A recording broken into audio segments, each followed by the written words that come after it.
Don't forget to. Oh, We are live, and with of course the absolute core audience for our work, which is Lynch and EOTB in the comments. Hi guys. as well as many thousands of others. Yeah, Hello, my we have people. 4 people. I think last time we did that like max out at like 11 people, all of whom, as far as I can tell, were arguing in the comments about increasingly dubious things. That we have that effect. That's what Yeah. people come here for. Yeah, there is is the debate about moderation. At what point is moderation worth it to cover you legally if you're like a big enough creator, and at what point is it just a It's burden? never worth it. Yeah, Moderation is for cowards, fools. yeah. Uh, yes, I expect it will be. But I don't actually know. I think there are. I don't think I can set up mods via StreamYard. Otherwise, I wouldn't set up a mod because I don't care. I think it will be fine. Maybe we should Yeah, get yeah. it We're just not. started. Would you mind Yeah. introducing us, Owen? This is the bit of the show where you like have a couple of minutes of just talking rubbish while people turn up because people see it is at 20 Oh, I past and see. yeah. Okay, You all you right. you are Prince of Nothing. I am Owen Edwards, and this is I have titled this Owen and Prince Chat D&D number 2 because we did do a number 1, but I haven't retitled that. But that was a sort of overview of adventure design, and there were like literally at least 5 complaints afterwards about various things. This is how dedicated the fan base is they're already at the point of hating the creators, but that I think they Usually were. that comes after the popularity, but Yeah, exactly. We haven't hit the popular phase yet. We're just at the correct. point of people being like, We just got to that fight sucks, through you that suck. hatred. Well, Yeah, I well, think the main complaints, apart from the fact that we talk too much, were I think it's just people like, oh great, I kind of wanted to talk more about elements of adventure design rather than we were really doing an overview of how adventure design has got where it has in D&D, and I guess what key elements of good adventure design in general were, like what makes a thing that people like playing. So really we're talking just about Dungeons and Dragons and like classic fantasy gaming, whereas this is going to be more focused, and we did wonder about whether we should just do all the adventure elements, but there are 3 big types of adventure. If you just listen to Gary Gygax, don't talk about him on Reddit, you'll get downvoted. But but yeah, Gary Gygax would talk about the dungeon adventure, the wilderness adventure, and the city adventure. Uh, and I think it's a useful distinction. I don't know, do you, Prince? Is that a useful distinction between types of adventure in D&D? I would say so. If you want to go for, well, if you want to go into what makes a good adventure, figuring out how to do a good dungeon. I mean, there's probably, and we discussed this before, some universal principles, but there's a lot of Yeah, like specifics. So yeah. yeah, making I a good think hex scroll versus making a good adventure, good dungeon, very different. Yeah, yeah. I think that's one thing, is that they are different experiences, and they obviously nest because, like, often a wilderness adventure has dungeons inside it, and you see that with Gary's wilderness adventures in the early days, like D1 and D3, and also by D1, including D2, is a massive dungeon inside D1 if you want to look at it like that. That's in the Underdark, and then also Lost Caves of Sojkanth, Lost Caverns. Similarly, I was there's going the to go for Sojkanth, yeah, yeah. yeah. They're both examples where there's an overworld. I mean, the Underdark one is a bit weird because it's kind of a 3 road, like it's not strictly linear, but it's a very narrow kind of crawl. If you're following the instructions you're meant to. But yeah, Sojkanth is, you've got this wilderness area. There are like a few locations, and there is one big dungeon in it. And so yeah, they nest, they connect, but I think they do give different feels to the kind of skills you need and as a player, and therefore the kinds of design elements you need, and you need to be good at. So yeah, I think we are planning to talk about the dungeon today, which is the adventure. Um, and you see that like in the 1E DMG, obviously it's specific guidance on let's design a dungeon. This is how you run a dungeon. You know, the sample dungeon is which is also what the play example is for, is it doesn't start in the wilderness, it starts in a dungeon. And similarly with B1 or B2, and I know we will get some anti-BX grief correctly because BX sucks in lots of ways, but B1 and B2 obviously do try to train the player in that way, don't they? They say, look, here is how you, the DM, that is, this is how you have your first dungeon, this is how you kind of create the first experience for your players. Yeah, I would say very much so. And of course, while there are obviously some shortcomings of poor old BX, Yeah. you know, still a few good ones in that lineup. Yeah, I Let agree. that I let that be agree. I said. agree. And I think B2 does give some very, very good basic advice on how you should approach Dungeons and Dragons as a DM. It's interesting. It's stuff that isn't wholly replicated in the DMG. I think you need to almost, if you want to kind of get the most concise versions of Gary's thoughts, you actually kind of want both. E is about to scream in the comments, but like I think that's my. I tend to quote both when people ask me about it. 'Cause I'm like, actually, Gary gives a really good vision of running the game in B2.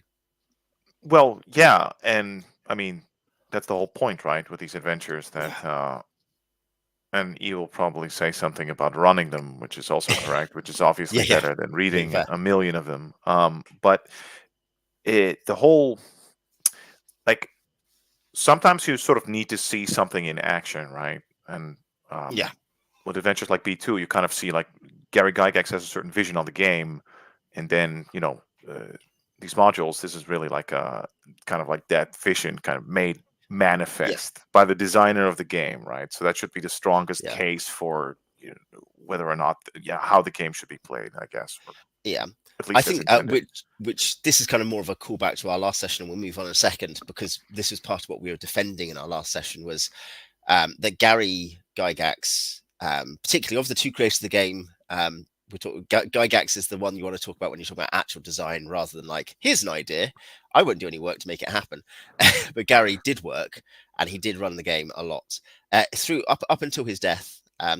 That's one thing is he's also not a guy who just disappeared and retired, which is what virtually all of these other early designers and creators did was they just stopped actually playing the game. And Gary didn't. And I think either his vision doesn't work, in which case, well, yes, let's all have Apocalypse World and nothing else, or there is something there. And I think what you find from running it is that there is something very much there. But it starts in the dungeon. It starts in with that basic idea, which is something that goes back as far as that other creator, Dave Arneson, as well, with big caveats on Dave Arneson as a creator. But the idea that you go into a hole in the ground and there's stuff there, and like which is I guess also harks back to our conversation about inspirations, the fact that it comes from that sword and sorcery trope of you are soldiers for fortune, you're adventurers, you're looters, you're out there to you're Fafford and the Grey Mouse, or you're Conan, you're going to go and get rich. And I think that's at the core of why of the aesthetics of the dungeon. I think so. The I think the importance of the dungeon is just that it's and why it's so central to D&D is also because it's kind of like a bounded and concrete space. Mhm. It's possible if you describe a dungeon to sort of describe all of the elements within it, more or less. So for Yeah, a DM, it's fairly easy to run. Whereas these cities and wildernesses, you have to learn to be able to deal with a certain degree of abstraction. The yeah, dungeon's very essential, always mm, very immediate. You don't really, I mean, there's all this right lore and setting building and role playing that's like part of the game. But with the dungeon, even if you did not have any of those elements, it would still, at its core yeah. be enjoyable. Yeah, if you understand it as it's not quite a geometric puzzle, but if you imagine it almost like here is just a an escape room. That's our modern kind of completely midwit example, right? Isn't it? The Uh, escape room. It's a bounded environment with puzzles in it, and you can play that, you can do that, and everyone can understand what's going on there. Um, and yeah, I think that's a good way. I With imagine a DM. challenges, I would Yes, say. indeed, yeah, Yeah, yeah. I'm not by puzzle. I actually mean any challenge. yeah, Sorry, yeah, I yeah, should. yeah. I don't just mean literally kind of a Caesar code or something. As, A but yeah, riddle. yeah, indeed, a riddle.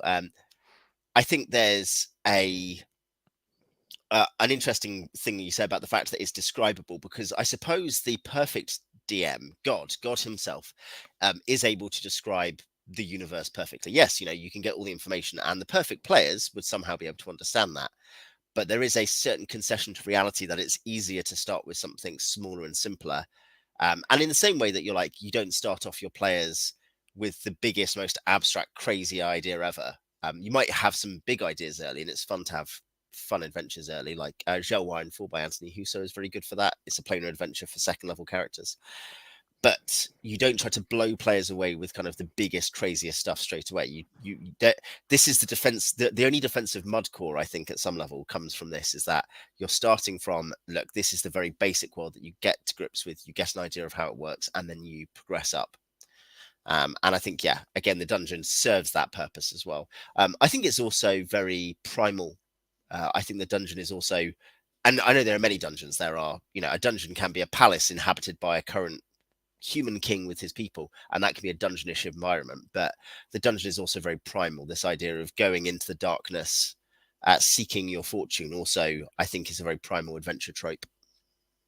Yeah, of course. And think also about, again, this idea of like what is it, a labyrinth? You don't quite know its size, Yeah, multiple levels, multiple ways in and yeah, out.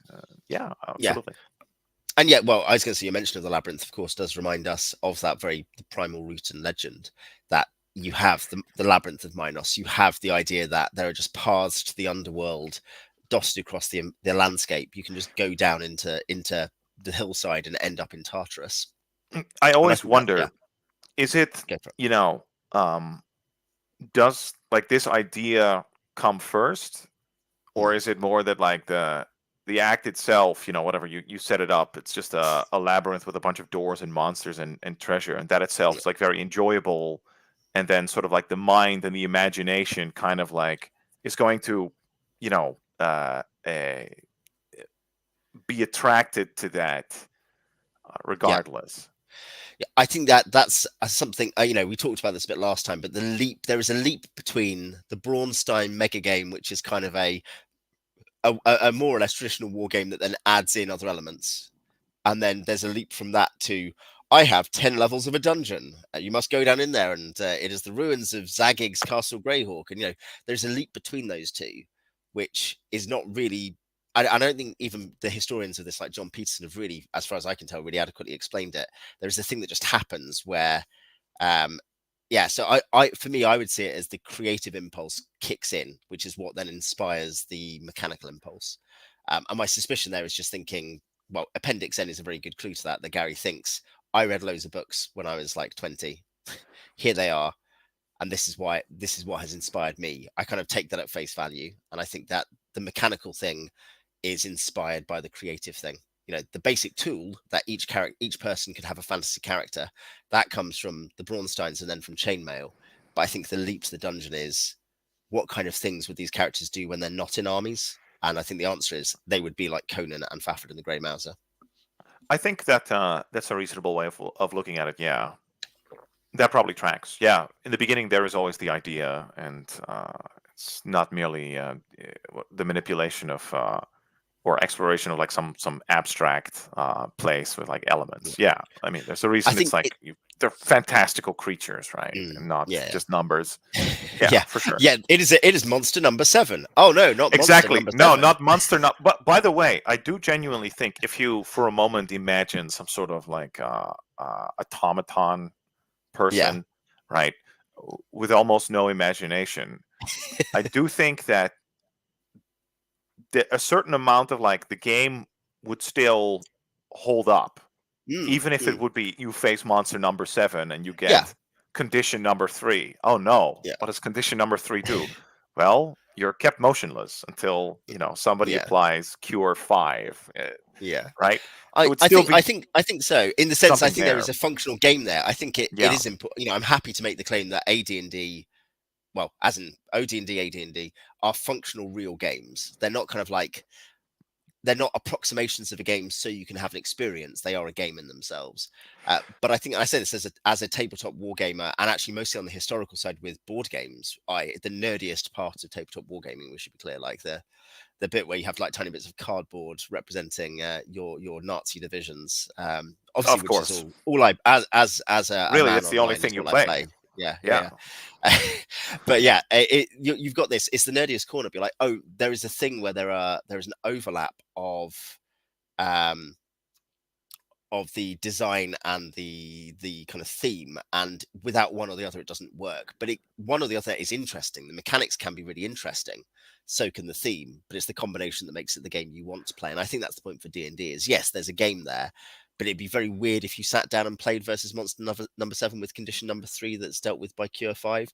Like you could probably, it's something which I think for most people would quickly pall, I because imagine all the yeah, players would be very they would be very neatly dressed. They would be pale and they would wear yeah, glasses, their yeah, hair is combed back.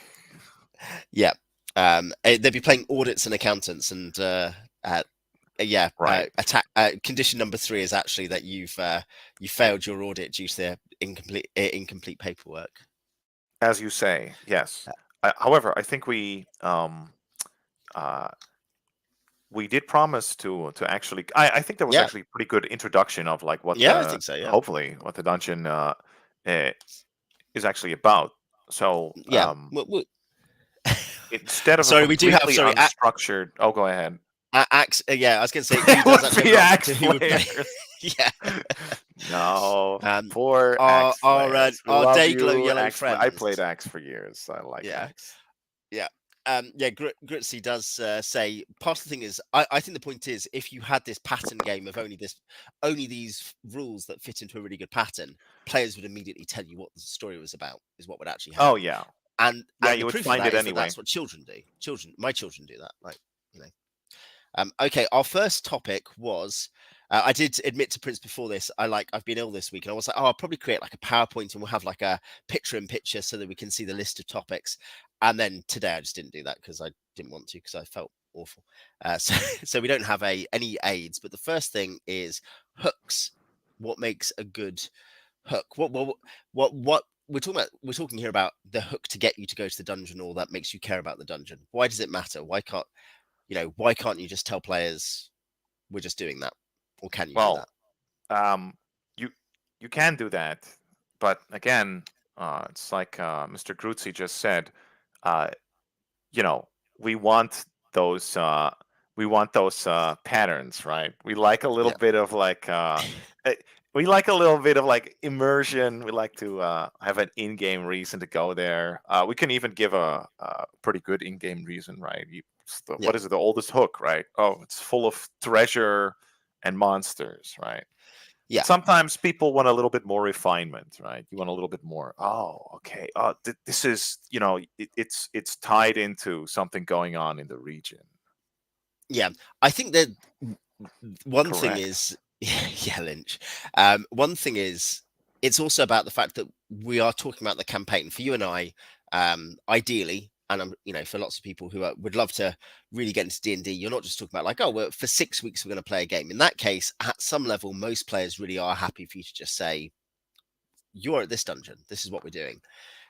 You've been told by the Count of Verbabonk to the Baron of Verbabonk to go and do this. That's fine. So you go to the moat house and then to the temple. But I think if you're in a campaign, the fact that player choices hinge on information means that you need hooks that tell you what would be a good choice for you as a Y- character, for you as players. We think we can do this. We don't think we can do this. This sounds more lucrative and we want money. This sounds more heroic and we want fame. Whatever it is, I think players need information to make decisions, and I think that's so for me part of why you have hooks, rumor tables, etc., is to let players make decisions, which I guess I know that's slightly beyond the dungeon, but I think it for me puts into perspective is that a dungeon ideally does not exist solely on its own as a limited time experience, but as part of a world. yeah, and it's also, sometimes it's nice to be wowed. Okay, Yeah, you want a yeah, little mystery. yeah, Oh, we're going there. Why? The region is threatened. yeah, The Baron, he has a nice, juicy reward. It's you yeah, get a title. Can't yeah, find a title in a dungeon, right? Something like that. Yeah, something to proverbially, right? You hook someone in. yeah. Yeah. So in that case, what are your favorite hooks that you can think of? What are from your favorite dungeons? What are the things that you've used? What are some examples of good hooks? I'm going to sound like a huge egomaniac, but I rather In my like own my module. yes, yeah, correct. I rather like my own modules hook. where the astrologer, I believe it was Artaxerxes or Ortaxerxes, he promises the characters weight in gold and three of his daughters if they retrieve the glass tome of Uyuyadmog. I kind of I like that. It's a little bit fantastical. But yet, if you're going to like try to entice the players to do it, it has to be it has to be something special. It can't just Yeah, be a pile of gold. Oh well, not all the time. yeah. Can I think do a I little think bit there's a more. degree to which you can get away with that. Well, one thing is fabulous wealth can appeal to players both just abstractly and also in a campaign where they need money. But Yes. also, I think it's also that you can get away with it once, as it were. A player will be like, yeah, let's go and do that. I think certainly as player, it's also that players, we're also thinking about players who've played a bit, and there is a degree to which you're thinking what's going to make them interested in the thing they could go and do. And certainly, like I know I'm thinking more about just hooks in general, not just for dungeons, but saying hooking in stuff into a campaign where I want to use a module and I want to put it on the map somewhere. Is that the other classic stuff is like an NPC that they need to deal with wants them to do it. That's a very easy one. Sword Thrust, which I've run, you've reviewed. I don't know if you've run it, but I've run. I put Morlian in Candlekeep, and the arcane caster who is like, I want to go and find Baba Yaga's hut, and I want to negotiate to transfer my allegiance to her so she can help me, which is a pretty cool kind of player motive. Yeah. I was like, yeah, that's great. And I was like, okay, well, there'll be a wizard at Candlekeep who can help you. He just turns out to be this guy who wants you to go and get him a bunch of like immortal legendary armor that might or might not awaken a titan to destroy the world. Yes. And that was something which was like, that's a hook I can put in, and he doesn't have to pursue it. So there's still a choice. He somehow tricked the rest of the players into doing this, and literally they're like, why do we say yes to this? How do I benefit from this? But that's just players, isn't it? But there was a hook there that fulfilled a player's objective, or there's something where stuff is happening, and it's the Sargin in my biggest game are such a massive problem in the seas, and the players have had to deal with them repeatedly and know they're up to something very bad. So you're like, oh, that's going to draw them into doing more stuff. They don't have to, but it's a hook. And I think that Uh, the hooks for the yeah, I dungeon, I think. guess, yeah, go Oh, for it. I promised I wouldn't try to interrupt you. I think Don't worry, we've don't been worry. doing pretty good so far. Pretty good, No, I yeah, was going to say, yeah, that would work too. If your players have previously sort of developed this semi yeah, imaginary hatred for certain yeah, inhabitants of your campaign milieu, yeah. yeah. Sort of let's Or say you could say that if you listen, if you don't go, entirely female the near elves. entire multiverse will be just completely obliterated, right? Yeah, If you don't do this one quest, it's the yeah, Cordell way of yeah. motivating players. Pretty good. Yeah. And I think that's fun. Yeah, E says something similar to what we're saying that it's a free if it solves a freestanding issue that players are already grappling with. Players care about the thing already, so they go and do it. Whereas, obviously, I guess that's tougher at the campaign start, and it's also can At the negate or campaign neuter. start, you can just do here. Oh, Yeah, it's money, or yeah. I think most players accept the gimmick because they're like, yeah, that's what we're here for. I think right. also, if you only took that approach, obviously that's what I've just said is I think it's the right approach, but it is okay to have the occasional crazy massive threat. I think this is something where like you don't want to overplay your hand there because what then happens is players wait for you to feed them things. Okay, I guess we're going to go and do this mission next. But occasionally saying organically within the world, this because you didn't deal with this warlord is now incredibly dangerous and you have to do something else to deal with them. That's obviously a legitimate. I think that's a good thing. That's something where the players have to react, or else things go really wrong. Is okay. I think that's okay sometimes. Read the Cordell route of yeah, Well, even if it's like say quote unquote inorganic, and obviously it would be better if you build towards something, but let's say for sake of the argument, let's say you don't. It's okay, you can do that. You just can't do it that often, because if it's yeah, like, oh, the multiverse was just fine the other week, we saved it, then it's broken again. Oh, yeah. right, Well, that this doesn't is work. this actually brings us into the question. We'll move on to the connected issue of rumor tables, but I just want to say this is. I remember a borderline useful post by a D&D designer whose name I will not mention, but who was like basically, oh yeah, like superhero games suck. I don't agree they suck, but his point was they suck because they're reactive. The players just turn up and they have to fight the thing that turns up. They're wholly reactive, and just doing that is not a compelling campaign experience. There may be other things in the game that are fun, but as an ongoing game, it's actually very limited. And I basically agree. I think there has to be some degree of player agency in shaping a game.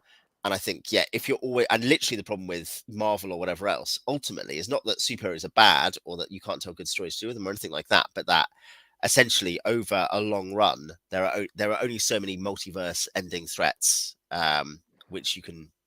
Yeah, Gritzy has literally just said this actually. Yeah, that's how you get Marvel movies. But yeah, exactly. That you get to the point where just everything has to be a bigger threat. Walpole, we're glad you managed to make it. And yeah, hey DK. Oh, DK is here. Ban him. DK's here. Silence him. We need to appoint a mod. Can I ban people? I don't think I can. I can put users in timeout and I can ban users and you delete their can comments. dox them. You can Yeah. report their contact Yeah, information. is it appropriate that I've managed to track down all of the personal information of our friends? I don't know. That is not just appropriate, but necessary. Yeah. There will be no The only, heckling in the comments this yeah, time. I'm watching all of you. If I see yeah, so much as a single heckle, whoa, yeah. all You're of you're you will you're pay. yeah. By watching, you mean literally watching through CCTV. Rumor tables are connected, aren't they? Rumor tables are ways of organically producing this information via not the DM deciding what the players get, except in the meta sense. There's 20 rumors, the players get 5. So in that sense, I think the idea of taking power out of DM hands at the immediate level, they have the design power, but they don't have the immediate power, is actually quite a good way of making the world organic. Basically, I think is what I'd say. Well, with rumor tables, so there's quite a few of these classic adventures that uh, very good. Yeah, No, yeah, I will immediately swallow all of the rebuttals that yeah, that yeah, came yeah, to mind. So we don't want yeah. that kind of a stream, the No, ethnic feuding stream that will be after on yeah. my The, the channel. the the Dutch and Um, the English, virtually identical people, correct. naturally hate each other. Anyway, you were But saying no, like, I was going yeah, to say, so rumor the whole tables. point of these like rumor tables, right? A lot of Yeah, like classic adventures don't really have them, and I don't no, think you always need them. But no, it no. is a I don't think so. uh, it it is a way of giving like yeah, yes, you give people piecemeal information, not just to intrigue them further, because by the time that they're gathering rumors, they should already be, they've already bought into it, right? The hook Yeah. is already in their mouth or whatever. They should want Uh, to play the game. This is a basic rule is your players should actually want to play D&D. So there shouldn't be a thing where you're like, please players come and do something. You're not begging them. No, but what I want, right? It's like in one way, they'll learn of like the idea. I think with these rumors, if you do them properly, and I've written down as an example, like say B2, is that you know um, it should lead to some sort of action, or like Yeah, once they get to, especially if it's a more open-ended area, it should provide maybe a venue for exploration. In some yeah, cases, the information, it's like it provides maybe a hint to some hidden treasure, or some danger to avoid, and if the players are careful and if they're sharp, then they'll be able to act on that.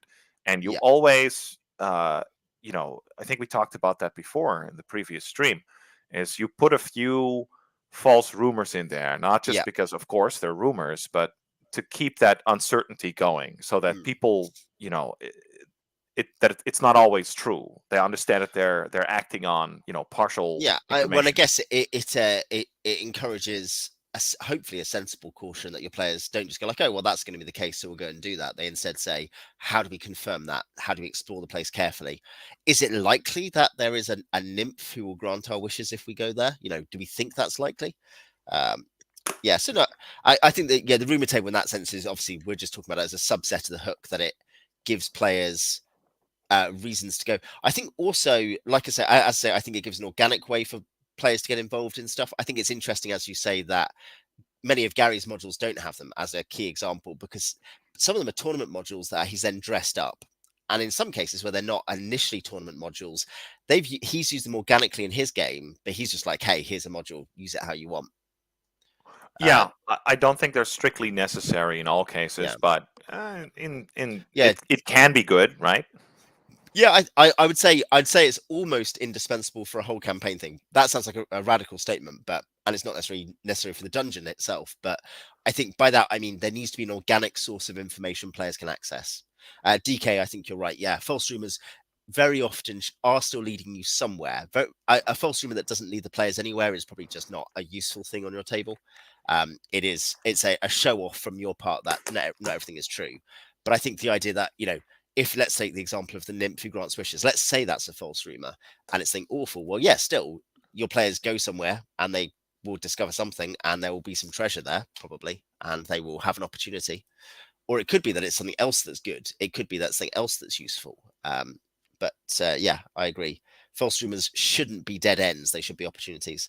The opening of a dungeon was your next suggestion, which I think by the opening you mean how you get there, the kind of way that the dungeon introduces itself. Is that what you kind of were getting at? Um, Sort of, yes. I was thinking about it, and I only notice when I review an adventure and it's like very good. Yeah, Um, the I think a very strong opening was B1, where you yeah, enter through you brush away what basically the vines in front of yeah, this hollowed out um, you know uh, hill, and you yeah, go inside, and then there's the in this legendary fortress of the two very powerful adventurers, and then their voices, who goes there? yeah. Only a fool, the Rogan and Zeligar, those magic mouths, where you're like, oh, holy shit, and then it turns out that it's just it's a magic mouth, but you put your players a little bit on edge, and then they arrive, and it's the first thing, and it's a cross section, and it goes in like five directions, and there's a scene of a battle in the center of it, right? Immediately, sort of like telegraphing, okay, this is a place of danger, Mm, beware, be on edge, that sort of stuff. That's something that's I wanted to cover that a little bit, yeah, an opening. yeah, I mean, I think that's an interesting idea. It's in one way, I think it generally applies. As in, what I mean is, of course, all parts of a dungeon or of any adventure should have some of these design elements that you're kind of pointing at. But I guess you're trying to say an extension of the hook, isn't it? The idea that you go somewhere and you're like, rather than it's a hole in the ground. You walk in, there is a box room. There are two exits from the box room. You go left. It is rather something where you're like immediately the kind of place this is. You can imagine going to a a the shrine of a decadent cult that somehow exit the entrance is unguarded and there are kind of weird mosaics and on the floor and frescoes on the wall, and there's kind of everything smells weird and like you can touch the walls and it feels like flesh, and like, okay, this is a really creepy weird place, like the decadent cult we've been told about, I guess. Yeah, I think you can kind of set the stage, Yeah, definitely, but also like say, it's more than that. You can even sort of telegraph to the player, maybe if you're good, if you're subtle, yeah, this is the kind of game this is going to be. This is the kind of yeah, dungeon. yeah. I think, I and think that's a again, good point. That's a really interesting suggestion. I mean, and in a sense, we get ahead of ourselves there because we're going to talk about elements. But I think the idea that there are different kinds of dungeon. Basically, that's a self-evident statement for anyone who's ever read more than one module. But you have the kind of the monster dungeon of like a garrison. You've got the monster zoo where there's just loads of weird stuff next to each other. Sojkanth is a good example of that. Obviously, you've got the puzzle dungeon. You've got the which is not the same as the funhouse dungeon. These are all types of dungeon environment, aren't they? And I guess an opening is a very good way to tell players this is the kind of tool set you're going to need. right. But there are some good suggestions by the way from E, and I'll put up DK's as well. Like, what could a false rumor about a nymph be? Um, yeah, Wait, you can and start I with think a rumor about a nymph, and then it's like a hag, or it's yeah, or could what just be a DK third says. level rogue, Yeah, indeed. scantily clad, Yeah, right? nude rogue. Or A as DK nude says, rogue. it can always be a cover for something else. As in that case, the idea that you're like, oh, you are distracted. That's a classic. That's a classic dungeon element. You're distracted by one thing, so you don't go and get the real thing, the real kind of treasure. Obviously, that's used in several modules. Stonehell, I recently reviewed Stonehell 2 has that. The vampire does that with a false tomb, which is obviously very much like S1. So yeah. And there was So another no, one. It was now that I think about it too. For example, Barrow Maze had a yeah, very interesting entrance where it had a yeah, this wasn't a stairway; it was a shaft. You had to yeah. kind of like rappel down. So in a way, you Yes. were sort of like vulnerable. If that rope, breaks, there's a chance that like while you're running away, or maybe it was Rap and Athok, but I'm thinking it was Barrow Maze. Right? If that rope breaks, then you're being pursued by, I don't know, ghouls or zombies or something like that, Yeah, right? Uh, you'd be screwed. And this was only one element in, the way the dungeon was set up, where you would have a limited yeah, time in which to do your delve, right? So yeah. uh, No, you're kind of like I like you're that. Yeah, signaling, right? What kind of yeah. adventures is going to be? Yeah, Should we go off? I know this is dangerous, given that so far it's helped control you. But should we spin off that idea of the opening before we get to maps? It kind of actually comes into, you got the topic, the role of time slash the economy of motion, which is very pretentious of you. But that the idea of different types of dungeon, maybe that's useful to talk about. I would love to talk about that. You know that Because I love yeah, time. yeah. You love talking, yeah. But that seems like a relevant one, that because when you say, "Oh, it's good," because the opening signals the kind of environment and experience the player's going to have, I think that's really I true. think it can. It There's can, well, really, obviously you yeah, can also be you can be tricksy, right? You can be, yeah, oh, what's going on here? I do that in my new adventure in Slith Hive. The opening yeah, says, "Ooh, what's going on? This is kind of enigmatic, kind of yeah, mysterious." yeah. Yeah, It seems like it's going to be a dungeon, but it's actually a it'll actually just be a pure convention role for playing. Yes, yeah, you'll have yeah, to. You'll have to seduce people. You'll have to convince them that you would make a yeah, good son-in-law. yeah. You have to It's yeah, talk to their parents. yeah. It's like one of those Hindu dating conventions that I've got Correct. friends who've gone to, and you're like, man, that seems efficient, but also very stressful. I would not, I I would have not an do that. impression that I will spare you of Yeah, of that adventure. Very well. yeah, Uh, yeah, uh, but this, yeah. So yes, apart from the Hindu dating convention, what other right. kinds of adventure are there? In terms of like dungeons, Dungeon adventure. and Yeah, yeah, these, yeah, and these are obviously, you're going to very little.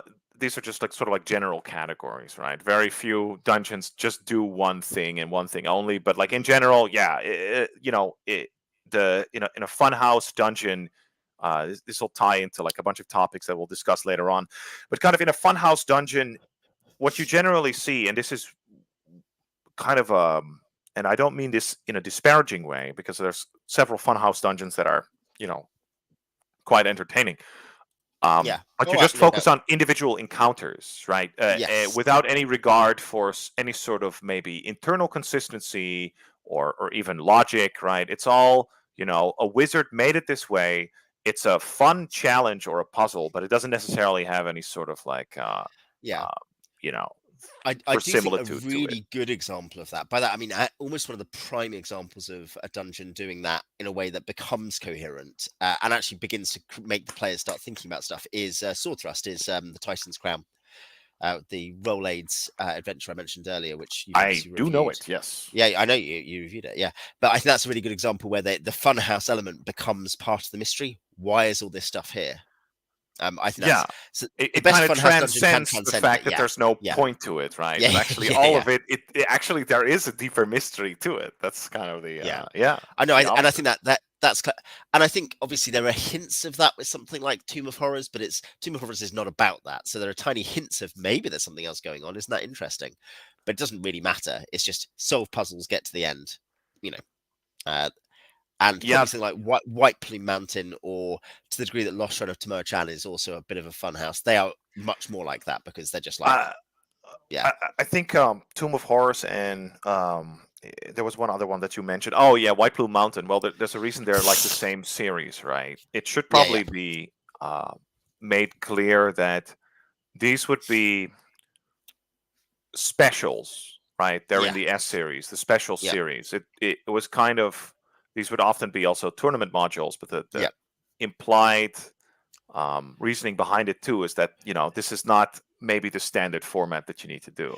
Yeah. No, I think so. And it's yeah, people learn the wrong lessons about what we talked about this last time. We won't go over it, but about what AD&D adventures are if they think that there's just this thing you go and there's just a nightmare of crazy traps and that's all, and there's no meaning to it.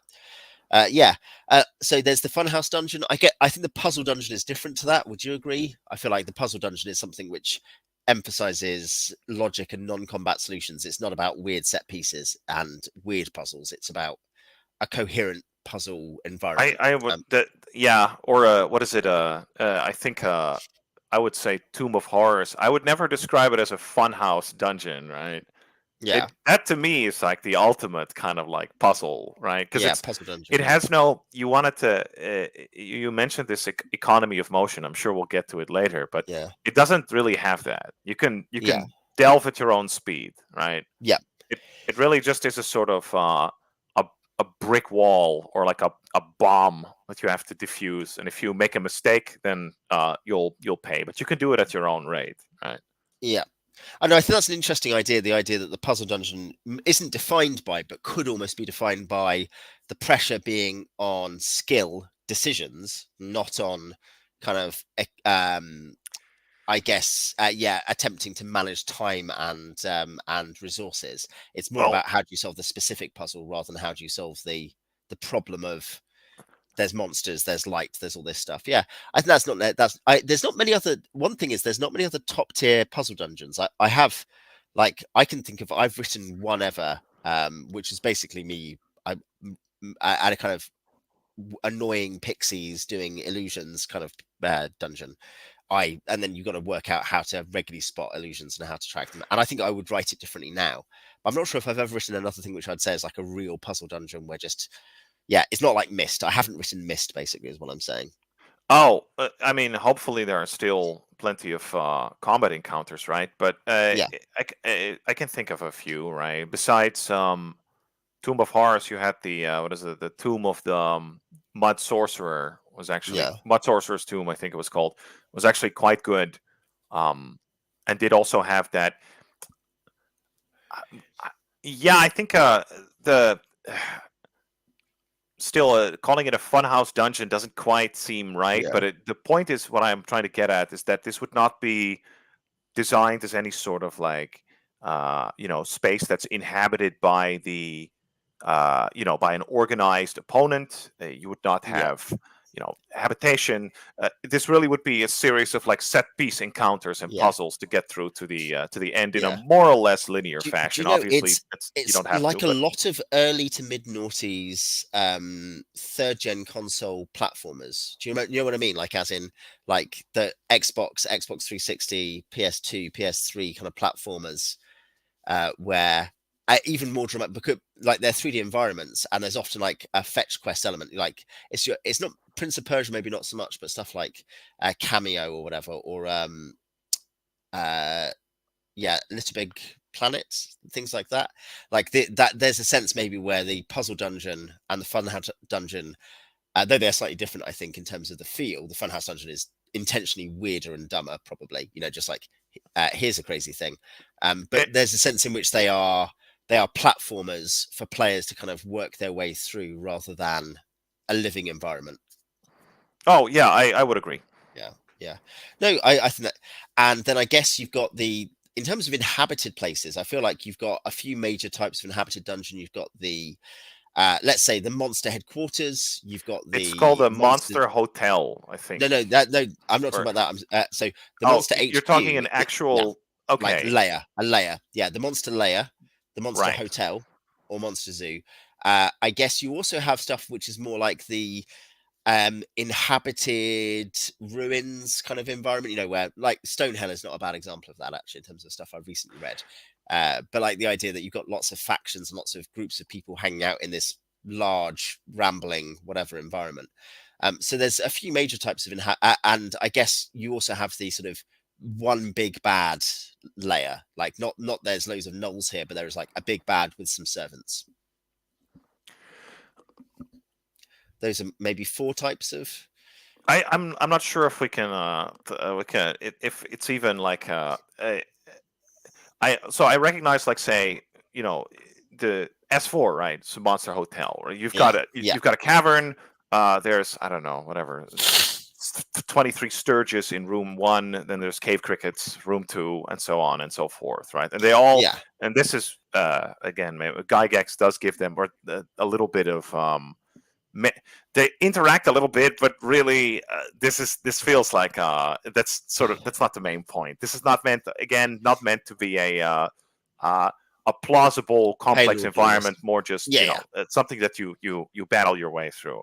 yeah, And yeah, I'm not sure if beyond that, there's really a good like term for how you make these things, right? But ideally, the highest dungeon design would go into like places that are in a sense like alive, right? That are yeah, inhabited by these different, as you just said, different monster groups. They're at their highest level. They're almost like ecosystems, right? You've got mm, probably different tribes or factions there. They'll be reasonably intelligent. They'll respond to intruders. They can usually be yeah, talked to. And then there's like solitary predators and maybe other yeah. people also exploring the place, right? It really should feel alive. Yeah, I mean, I think there are there. I feel like you can distinguish further. Like, obviously, I don't disagree that that's an objective, but I think aside Monster Hotel, unrealistic environment that's just fun. There's loads of stuff in it, but I think you can draw between a line between Lost Temple of Tharasdon, Forgotten Temple of Tharasdon, sorry, and some say something like Mortuary Temple of Esma, the upper level of that.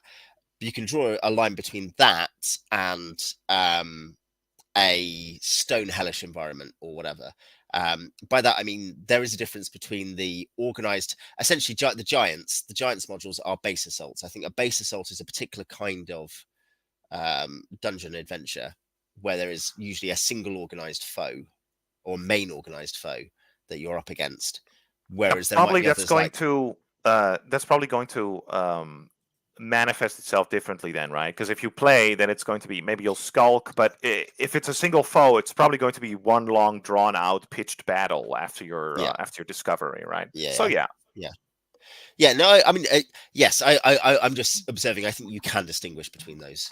The difference between I think hyper so. That's organized fair. franchise. Yeah, yeah, yeah. He says you could look at it in some sense that some kinds of dungeons are mythic underworld. They're just not to dismiss, like not to simplify it too much, but like it's a weird and strange environment where hopefully there's a lot of wonder for the players, but things don't stick together in the way that you might think they would. Whereas Gygaxian naturalism at some level is are sort of meant to seem organic and cohesive. It has a certain internal logic to it, which I mean, you can tell when you read the modules. Yeah, I think that's also a useful distinction.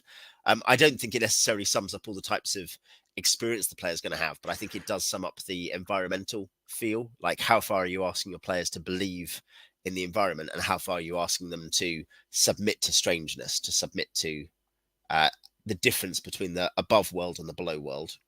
Well, in that case, I would also mention tomb adventures, really, Yeah, and you can put them in one of these things we mentioned. But even if they're meant to be believable tombs, they're still tombs, so they're inherently static places, right? That you just sort of uh, a that are almost entirely they they're in isolation. You go into one room, there'll be a tomb there, maybe a yeah, few guardians, a few traps, but like you do yeah. still tackle it like piecemeal, right? Yeah, that you can hybridize these. Yeah, DK says also, and I think that's kind of mythic That's underworld approach, crap. but I don't believe that. he says dark chthonic realm. He does. He autocorrects his autocorrect. Okay, But like all no, right. yeah, a dark Catholic realm. Imagine Dark Catholic realm, there's yeah. just Francis Bergoglio down in a hole waiting for you. Well, um, I did recently review an adventure that was, what is it? It was by was Judges it Guild. by the It was Pope? Inferno. God. No, it was not Oh written yeah, by the Pope, but it was yeah, yeah. based on Dante's Yeah, Inferno. Yeah. I was really interested. I've not read that module. I was like, man, I need to read this. This actually sounds really fun. It's kind of a mess, but we'll get into it later, I'm sure, At when some we point, yeah. cover the Um, miscellaneous category. Yeah. yeah, yeah. So yeah, I think we're space. I think we can probably touch on yeah, DK is reminding us it's Dante's Inferno. It wasn't created by the guy who made that module. No, I think we agree. He Uh, means the video game. oh, um, well, isn't like Dante? Isn't that like one of those little lawyer games on your DS? Ace Apollo's friend. But yeah, geometry, and I think we should talk about time, economy of motion, because I think these two cross over. There's the idea of how space works and the idea of how your access to that works and your movement within that works. So let's move on to that. Um, Okay, that sounds good. Space, geometry, and Old time and school motion. dungeon design Yeah, versus yeah, having just 5 rooms or one line. yeah. Oh, yeah. I think I've at my kind of most cynical. I can almost be like, look, fine, let's just have a 5 room dungeon. We're here just to hang out for the evening. There's a degree of like popcorn to that, but it's something which obviously, I don't think we need to tell anyone who's tuned in this far, like 50 minutes into this, that they that's probably not where we're at. There's something about the non-linearity and multiple solutions, multiple ways through, multiple ways of investigating a situation, which is usually, not always, but usually really positive in the dungeon. And I guess why? It should be easy to sum up, but why would you say that's good or important? Well, player agency, right? Yeah, You yeah, you're actually exploring. You can make meaningful decisions that will affect the outcome of your delve. yeah. So rather than like, well, the only meaningful decisions you have are there's 3 combats, 1 puzzle, and a negotiation. That's what you're doing Yes. tonight. Those are decisions you make: how to do the combat, how to negotiate, how to Sometimes we'll solve the do puzzle. 2 combats and 2 Yeah, negotiations exactly. as a Yeah, treat, but yeah. that's only But on your exactly. birthday. Yeah. Yeah, the point is you decide stuff in the encounter. That's all. Everything else is you just go on to the next place. And I think that's it's something which is not bad as an introduction to a kind of D&D. What I mean is, if you say to someone, they're like, I've got an hour, what can we do? You're like, fine, here's just some stuff. This is a very simple environment.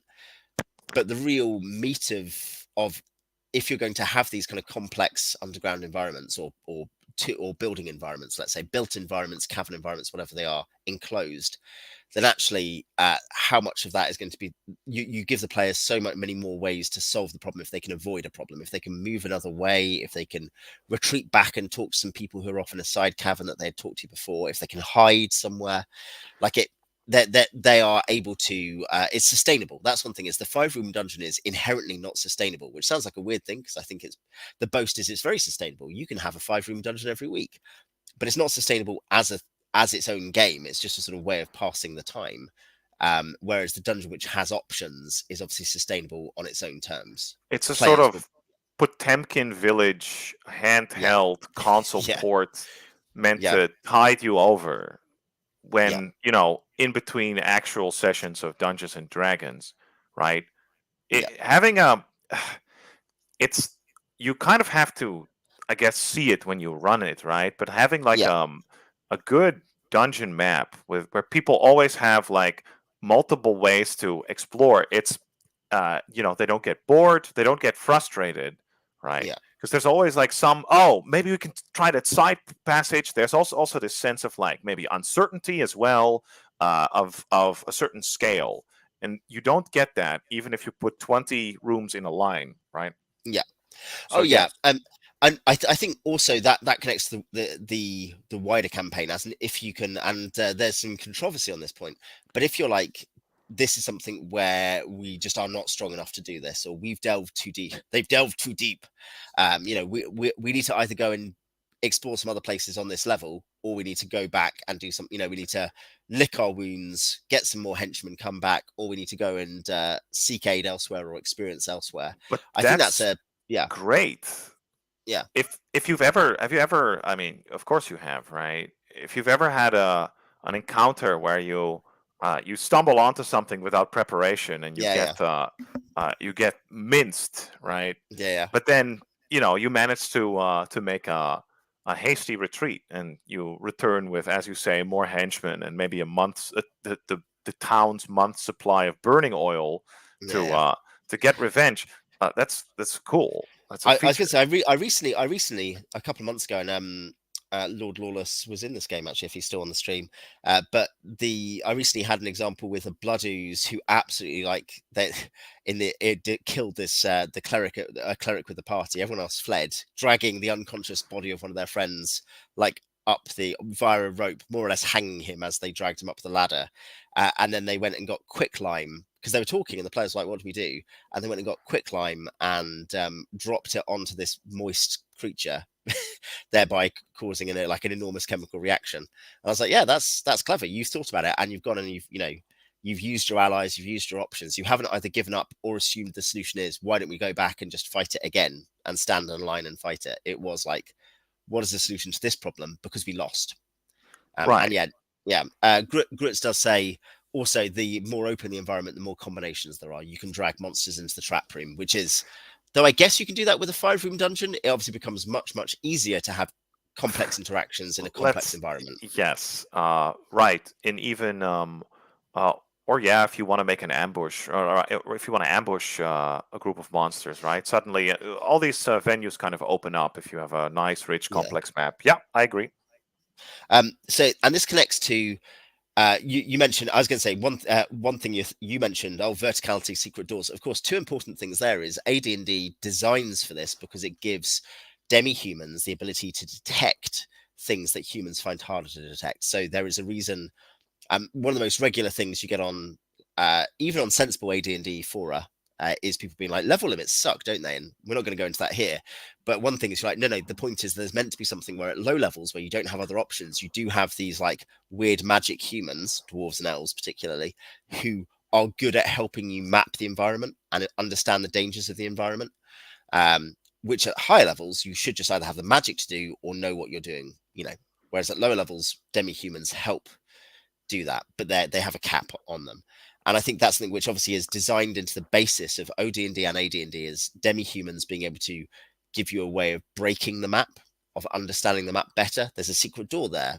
A a This better passage is so way of yeah, breaking it. I would. It yeah. doesn't quite break, right? But No, yeah, by break I don't mean to ruin. What I mean is to say yeah, I think the I idea understand. that it's the idea of the class. It's actually something I think can be a good model of the best argument for race as class, but I think it also actually applies to controversially. We're not getting into it. Kits is the idea that you could. I think it's okay to have a character type, like a class or whatever it is, that is allowed to just bypass something. Is allowed to be like, I'm so good at this, and of course you do have that because the thief is the only one who can really do most of that stuff. That's on the thief sheet, and I think the general principle that you can, in some ways, if you take a disadvantage, you get the advantage of being able to make a part of the adventure easier. It seems like a very basic part of game design. It is very basic.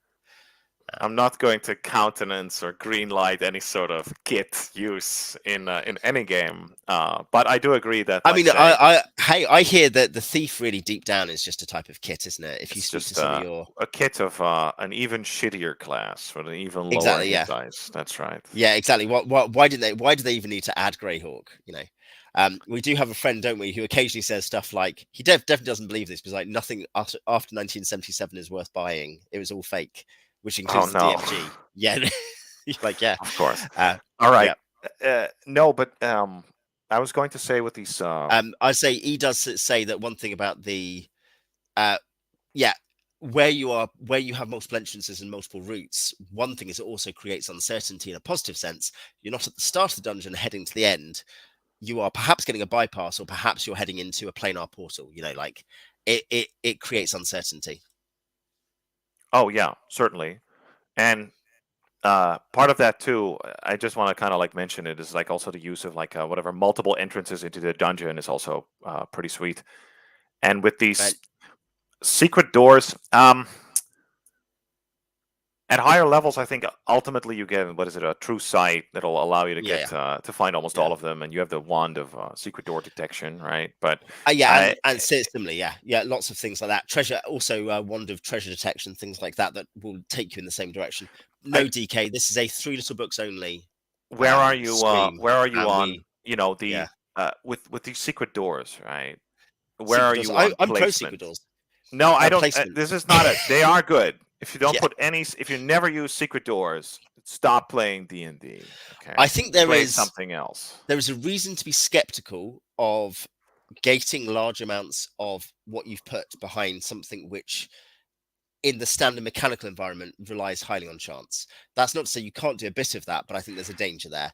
I think it's also if as a DM you're flexible enough to say, if players are able to say, okay, can I look at the wall, and you can describe a wall, and they can work out the puzzle of the secret door on their own. Fair enough, but I think, which is very Wait much, a to be minute. fair, that is a BXEOSRE kind of approach. You just describe One how you find stuff.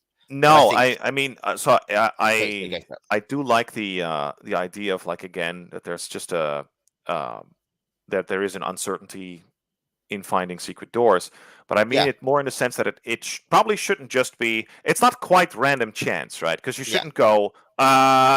We check a random hallway, and then the yeah. DM says, "Aha, you found it." You Well, found the I mean, doorway. there are people that do it like that, right? And then Yeah, just have a ton of secret doors everywhere. But ideally, um, there should be something that you can kind of maybe you can infer it, right? You yeah, can look at the map you've made, and you see that there's a strange sort of like empty space, yeah. or maybe you've captured somebody. Maybe there's like extra steps you can take to sort of like tease out the secret doors, No, right? I agree, and I think it's interesting because I'm not sure that if you simply were to read the first 10 years of decent modules of AD&D, you would learn a reliably kind of a wholly reliable method of doing that, because you get examples of Absolutely, you that. would. What are Yeah, you you get talking about? heresy. No, what more to the point, I'm saying there are good examples where you get the cavity. There's a cavity on the map. There must be something there. This is a weird. The only ways we're walking around is into dead ends that should go somewhere, but don't seem to. That kind of thing. Do But you you also know do. You definitely get G early examples. You get have you classic early examples of just like griefing secret doors. They're Well, like just I was going to name a very ungriefing example, which was I think, and you've played them, right? The G series. yeah, yeah. I'm running them. S- Yeah. So G2, are you at G2 yet? Will there be spoilers? Um, I don't know if my players will be in, so feel free. Okay, all right. So, If you're my so players and you don't know about secret just doors, then put your fingers in your ears and go la la la. yeah, You're probably already doing that. yeah, yeah. The Whatever the point Dutchman is, speaks. the Yeah, point is Grits, by the right. way, does say subtly telegraphing a secret door is an art form in itself. Yeah, it is a skill issue, isn't it? It is. Yeah. Anyway, Prince, you're saying about G2. G2 is like that, right? Where it actually it kind of leads you into um it's quite clever the way it's done, right? You're led in one direction, which then dead ends. But while you're getting into that dead end, Gygax kind of, I think, and this is going by memory. It's been a while since I read G2, but he sort of like kind of like signals. Uh, you infer there the existence of like a secret door, and then based on that, you can go back and then figure out, Yeah. oh, there's another one, right? And Yeah, I yeah. think also Jaquiz was also very good at that sort of stuff in Yeah, yeah. I think Caverns of Tracia. Lost Caverns is a good example of that. Yeah. So I think not the idea that you might not be able to infer it straight away, but the fact you can retro engineer is not bad. DK does ask, if players actually start asking intelligent questions, should they get a secret doors roll? My temptation is if players are really good at it, I would just give them the secret door. It depends what they're saying. This is a sort of hypothetical, you understand. Um, This but is going to like, be a trade-off. yeah, yeah. Well, Get them to like roll if encounter rolls. One thing is there are more do one you want if they're like, them to, yeah, whenever they look for a secret door, do you want to do the roll and then they go into like super deep analysis, Sherlock Holmes mode, and then you say, oh, yeah, I guess you find it, right? Do you? yeah. Because that's the result. Yeah. Well, there have to be costs. This actually comes because we've been talking about motion and time a bit to do with how you get through the environment. And of course, one of the things is that unless you're in a strict puzzle dungeon, what you should be doing is saying, yeah, feel free to do that. I'm running Wonder Monster checks here, and eventually something comes and eats them. The So there's a cost to them choosing to spend lots of time solving every puzzle via Mind Palace. I feel the whole Mind Palace meta isn't that kind of like searching for the secret door to begin with. You might have a few. You'll have occasions when you describe a chamber and then you'll give a hint that there's a secret door there. And in that case, if they do actually start examining, then you can do that like in a mind Yeah. palace kind of sense. But otherwise, if they're like, well, I search for scratches or drafts or all that stuff, I would just, roll that dice. Okay, how long do you search? 3 turns? Okay, and then Yeah. there we go. Yeah. It's a secret Yeah. doors And roll. yeah. You can search for 3 turns. Every other turn, so 2 of those turns, say you're getting a wandering monster check. That's the cost you've paid. I think this is the thing, the idea that so this is something the board game Clank does try to model. I don't know if you've played Clank, but it is like a push your luck, go down onto a map of a dungeon to get stuff out. It's okay. Right. It's not an amazing game. It's quite clever. Um, but the obviously the thing they're trying to push is how much risk do you take to, like, how much noise do you make to get treasure before you leave? Because if you leave too late, you die. And I think that's, there's something clever there, isn't there, to say there's a cost, and that of course is the core dynamic of the classic dungeon. Is there are trade-offs for you being able to explore. If you investigate the corridor, that's a turn. That's 10 minutes. That is going to tick off 1/6 of your torch or whatever, or 1/24 of your lantern, and it's going to potentially cause a wandering monster check, and so on and so forth. And eventually you'll get to a rest turn, and it will eventually run out of time in the day, and you'll have to sleep. So Yes.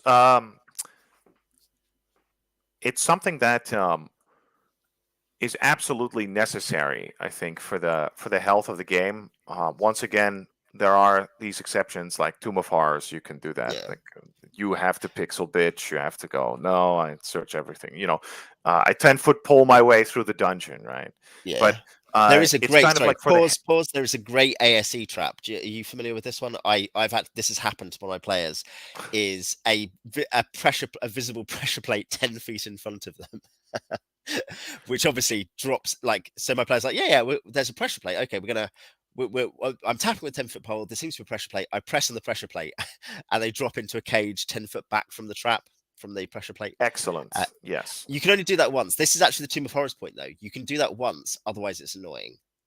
Your players Yeah, only want to as do a that as a once. treat or a switch, yeah, sure. Yeah, But the what I did mean to say is that, like, yeah, yeah, yeah. it should be sort of like a what is it? They say it's a dungeon crawl, but it's more like the dungeon. What is it? Smash and grab, right? I think Where you you're you like, were you were kind of you were wondering that there's a dichotomy between how is it slow and how is it quick, or when does it need to be quick. So yeah, I, expand I, on I that. meant to make an explicit comparison between the two sort of like play Yeah, styles, and I do think in general you want to have a game where people, when they go in the dungeon, they kind of need to be like on edge, right? Like, where their decisions actually matter. So it yeah, shouldn't just be like, oh yeah, well, we searched the room, right? Duh. Like, don't or you take a super like a super long, super careful amount.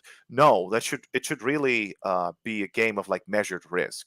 You should be thinking yeah, about, like, are you really going to search everywhere for traps? No, fuck it. We have more delving to do. It, yeah. it This is kind that's of kind of Tity's like the point in the game, yeah. comments, isn't it? That motion is life. And if you can't make that motion, if it's not something people um, are moving, and it seems important to move, then you're not solving the problem of the dungeon. As he says, it doesn't help play style, because in the end, it will revert. It will regress to the mean. I think is possibly E's suggestion. Eventually, you regress to the mean of bad exploration, bad gameplay, because It, it just gets kind of I don't know.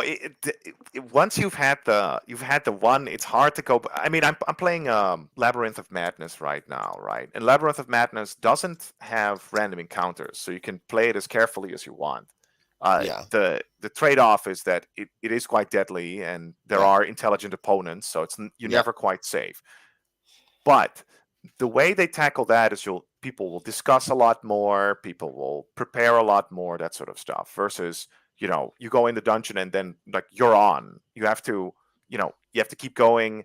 Uh, very, like, evaluate a decision quickly, keep moving. The DM also, if you spend too much time discussing things, will roll random encounter dice. That's kind of like, I feel, the proper way to play. It should kind of give you yeah, almost like a kind of like a tension, maybe an yeah. adrenaline rush when you play Yeah, D&D like that. this actually does connect to something which you could say breaks the very earliest feel. The very one time, bro SR, like, oh, you leave the dungeon, you're out of the dungeon. But the idea of safe rooms in the dungeon, which you see increasing over time, in different kinds of in good modules, I mean, of course, it makes places that are safe or have very low encounter chances much more valuable. If you can find a safe space, if you can find a place you can go that's safe and or neutral or positive in the dungeon, that becomes so much more valuable, because you're like, okay, we can just go and plan, we can go and hide, rather than we have to leave and travel back to town. Or And so it's even, a yeah, we can rest for sure. yeah, yeah, I think um that makes a lot of sense. These sorts of safe locations also in uh well, in in very large dungeons, right? In mega dungeons, where Yeah. your delve is once you Mm, find something like that, it's or as we said before, a different exit to the surface. It's actually great because you no longer have to calculate or keep in mind that while you're delving on level 3, you still have to move back up to level 1, right? You still yeah, have to yeah. walk that path and get those random encounters. Yeah, and you certainly see that ASE, Enormous Subsurface Environment, does do that quite cleverly.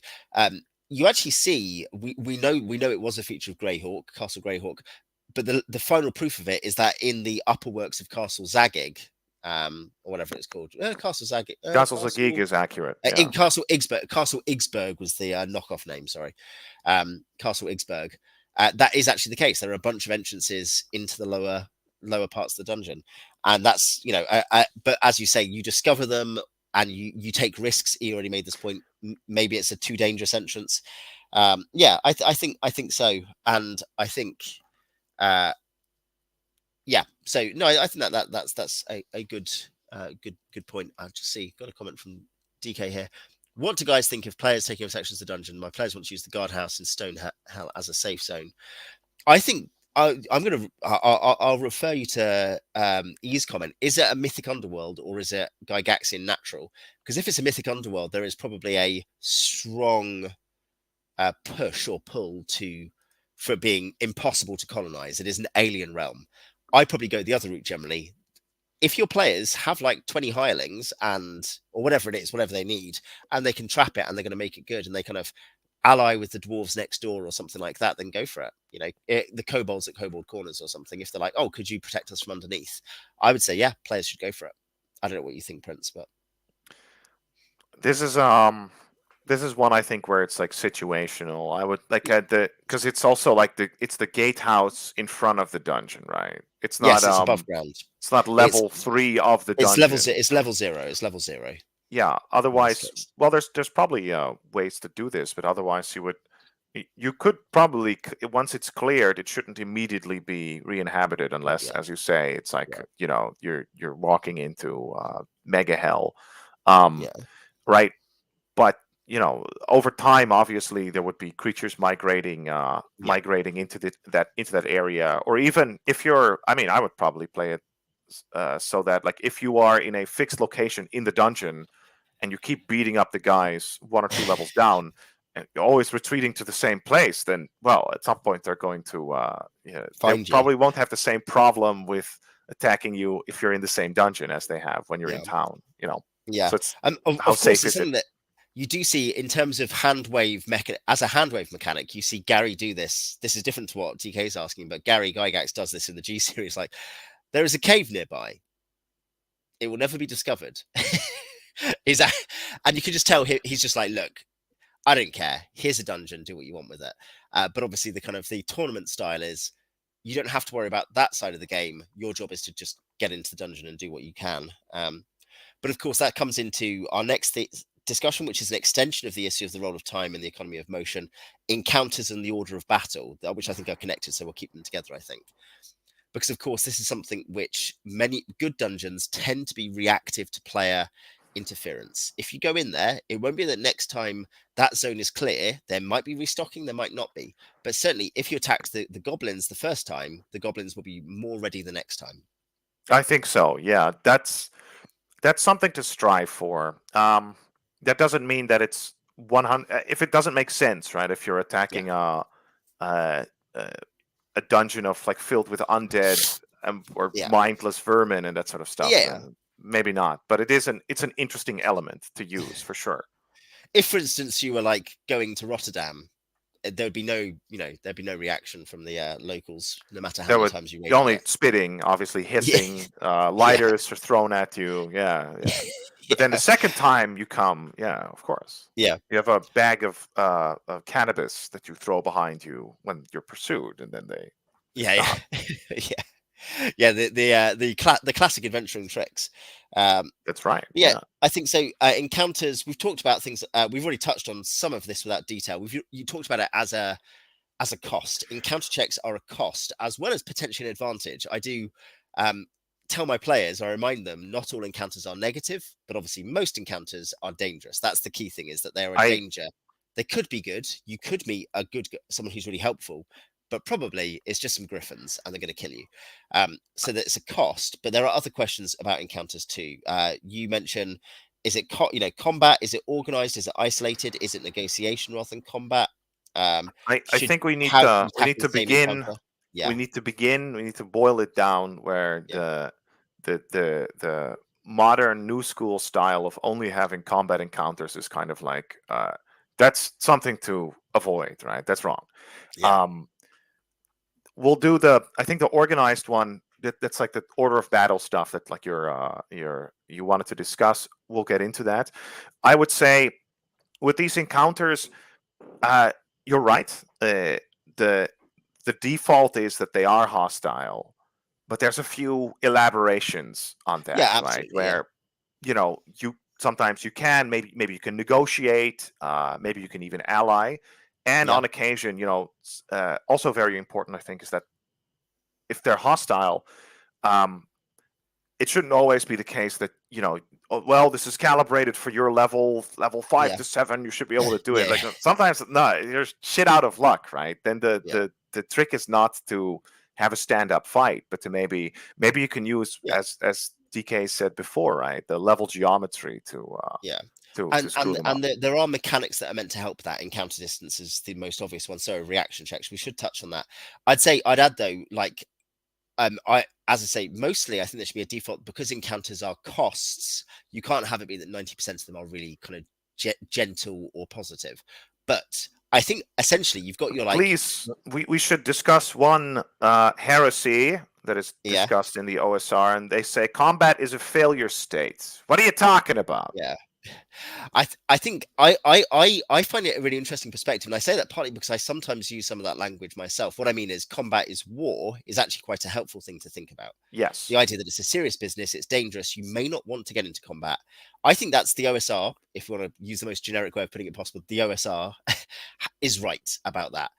I think what you see when the assumption is, but combat therefore is bad, like you should not do it. That's really about a different attitude towards the game. That's something where the framework of BX and its derivatives, including the ultralights, are there to create a talking experience, not a gaming experience, and that's fine. We're not going to touch on that here, but it's something which is not it is not integrated or integratable into Advanced Dungeons and Dragons. Well, you could do it, but Yeah. why would you want to? Well, no, yeah, it's that they're not the same thing. AD&D Yeah, is yeah, a yeah, gaming experience. Oh, this kind of OSR we're talking about is a talking experience, and right. they're not the same thing, and that's Yeah, okay. But and like, I was going to for the negotiation part, right? That's yeah, another adventure that we know and love, right? This is a D2, the mm, Shrine of the Kuo Toa, I believe it is yep, called. great adventure. I had a campaign poll about people's favorite adventures, and that was came out I think as the overall winner of the first 3 years we played. Was doing Because D2. it rocks, and It you can does, yeah, just yeah, it's amazing. bypass it. You Yeah, you're in the under the ground, and you encounter a stepped trapezoid pyramid, and it's inhabited by deranged fishmen, and yeah. they're a hideous chthonic deity. And you can So just if you yeah go I ahead. actually had it. I would say, yeah, Shahar Halevi says discovery of the game world through the random encounter is in and of itself a sort of reward. We've talked about this, haven't we? Actually, that absolutely the fact the random encounter and this we tangented. I'll get back to it, but I was going to make a point about this actually to do with the random encounter creating the world for you and being positive as well. But I would say about D2, it's actually that I had it in I used D1 and D2 and it, adapted them into a an underdark of a room in the Nightwolf Inn. And my Nice. players were like, how do we? They end up going down there to rescue someone. End up being like, what on earth are we meant to do? How do we get out? And wandering around, they found some deep gnomes who are spying on the Shrine of the Kuotoa. And they're like, we need to negotiate with these deep gnomes so they can take us out of here. This is awful. We're like, they were very much underleveled. So they're like, this is so dangerous. And so the deep gnomes were like, hey, should we go and cause some trouble then? Basically. And that kind of set a classic organic campaign environment. But in this Shrine of the Kuotoa, you can bypass it, but of course there are options. And what they did was they went and end up releasing the prisoners and creating a horde of prisoners to escape with. and Um, and that's the power, I think, mm, of of writing adventures in a way where they're living environments with a sort of internal consistency, right? Because then that Yeah, sort of stuff is possible. You wouldn't yeah, have that in a what do you call it? You wouldn't have that in a funhouse dungeon. And no, yeah, no, Shrine of the Kuatoa too. You have the actual shrine of Poop, I think yeah, she's called. But and it's like it's loaded with riches, so you're yeah, immediately tempted to like steal or murder these fishmen. It's yeah. perfect. Yeah, there's so much going on in that. We one time we'll have to like just look through a module together. Or something. So I think and D2 is a very good example of what you could do. Like it's just such a good module. One of his best. Yeah, E does say avoiding combat is the ultimate conservation of resources. That can be good, but it's very boring if it's basically if it's the only goal. Essentially, if you're like, oh well, we just need to get through this without ever doing anything. Um, so I was going to say that one thing about encounters, I think, let's say you've got a D20 or a table of encounters or a D100, whatever it happens to be, but say D20 and each number is an encounter, as an example. Um, I think you absolutely should have, yeah, you should have like some bad ones. You should have some negotiable ones. You should have some variables. You should definitely just have one like, I think I it's don't just good know. to have a I good don't one, agree. you know? At least in a wilderness setting, this would be a different discussion, right? Yeah, Like because there, I make yeah, a lot more use of reaction rolls as well, right? But yeah, yeah, in a dungeon, I feel the random encounters sometimes it can be interesting to like switch it up, right? Okay, here we yeah, go, elf adventures and that sort of stuff. But the purpose of those random encounters is at least in my mind its gaming mm, purpose is to sort of like serve as a to sort of deplete your resources and get yeah. you to move, right? Oh, So you can't make it yeah, too sure. funky because then Oh, they'll wow, that's great, let's search for secret doors until we get oh, another Oh no, fantastic I encounter, think Owen. there's It's just like a trade-off. I think just players learn that like if 19 out of 20 of them are likely to go horribly wrong, the fact that one of them was a flump or something that came to help them does not make them feel like they no, should wait around for too long. no, I think but the point is yeah, the so fact as that long one as that can be a flump. general Yeah, concept is sort of like maintained, then yes, by all means, it's a flump. It's whatever. It's a merchant man that sells magic beans, and you can do one yeah. wish.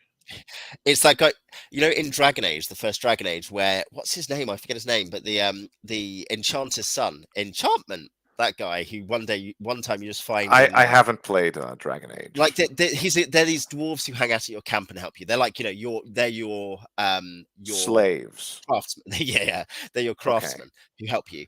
But then in one room, you're like fairly late in the end game. You're like fighting away through a burning palace or something. Like there's loads of monsters, and just this like the kid, the kind of 17-year-old, slightly simple guy, who's a nice guy but like simple, just says enchantment. You find him in a room covered in blood, and he's like enchantment, and he can enchant your items, and you're like, okay, this is weird. I think that's okay. Pulling off that's your flump, isn't it? To be like, here's just a weird thing. Um, but yeah, I agree that in the dungeon rather than in the wilderness, the encounter as cost should come first and foremost. But I do think, and this is what Shahar is saying, it's also that the encounter in the dungeon as well as in the wilderness can be a source of information um, and of opportunity. And I that's the agree. opportunity comes at a cost. As if you can capture the hobgoblins and find out about stuff, then good. Like you shouldn't be punished for that. The DM should be like, no, that wasn't the point. You're meant to find that bad, negative. No, you won. You get to get a benefit from that. I think is good. And you discover more about the dungeon. The hobgoblin you captured gives up under torture that this happened, or they join you, like something like that. Like an In extremely unreliable. Well, you charm him, right? That's what my oh yeah, yeah, players yeah, usually ended up doing. Like yeah. they ended up I mind was going to say controlling in goblins in and that sort in of stuff. the in the game with in the same game with the Bloodies, the party's lead wizard is basically her job, as in the character has built that. It's just charm spells, spook, charm, things like that. Stuff just to screw with monsters, which did include them routing a manticore. And I was like, yep, you get half XP for that. You routed a manticore. That's kind of, but like, yeah, that's good. You've chosen to be bad at combat so that you can be good at charming, and charm is incredibly powerful. So good. Um, yeah, I think so. Yeah, and even I'm sure we'll get into it later, but like the treasure placement as well is one thing where suddenly it makes sense if you put some treasure in hidden areas, because if you can Yeah, just if you're incentivized not to immediately obliterate everything that you encounter with yeah, fireballs, Yeah. then yeah, Yeah, then you're going to find out more about the environment and so on. Yeah, in running G1 at the moment, they're down in the dungeons, and the dwarf. And this is the kind of role, not role, but role playing. I'm happy with or whatever.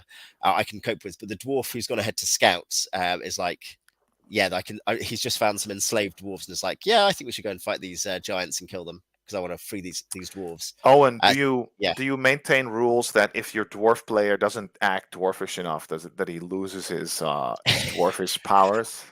No, well, what I do is I rank my players based on an A, B, C, D grade system, That's and their great. training is affected by that. Oh, very good. You say Yeah, I wasn't convinced. I didn't see a dwarf. yeah, I that's the just original saw story gaming. a The original story middle-aged gaming man. in page, Yeah, what page is it? This is I know I'm a bad DM. What page is it? it's under experience, I'm sure, training Yeah, costs or it whatever. is Yeah, adjustment and division. 84, right. page 84 of your DMG.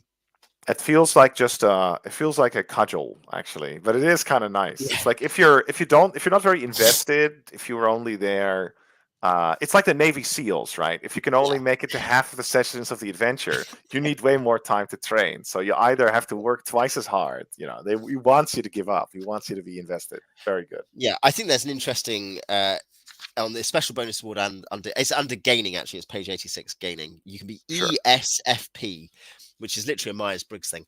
But yeah, like I think it's interesting because it's not really a perfect system, but it is an attempt to get players to do the job their character is meant to do. So it's not about acting, but it is about playing. You know, it is about in the traditional sense role playing. Um, yeah, so further encounters, not all encounters meant to be tackled directly. Of course, we talked about that. Encounter distance, which does apply in some context. It depends, but can apply in the Sure. dungeon as well. Reaction checks obviously are part of that if appropriate, and that's something the DM has to determine. As you say, more monsters in a dungeon are likely to be hostile than in the wilderness. I think is actually not an unhelpful thing to think. Is to be like, this is a crazy hostile environment that you've gone down to steal stuff from. You're like Well, 30 feet away so from it. to me at least, I mean, if it's a large mega dungeon kind of like environment, I can still see Yeah, people more whatever reaction using checks. reaction Yeah, rolls, right? yeah, I agree. Yeah, But I think it's if you're gonna partly make a normal dungeon, if it's a yeah. orc fort, you break in there. Too bad, dude. Yeah, no, sorry. I think Yeah, it's fair to say one thing about the mega dungeon, which is the right. campaign tentpole.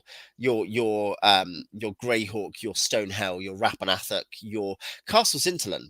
In terms of a recent kind of near mega dungeon, it's an interesting hybrid for the kind of size it is. But oh, great adventure, obviously, is that because you're spending all your time there, you have to provide more gameplay style there.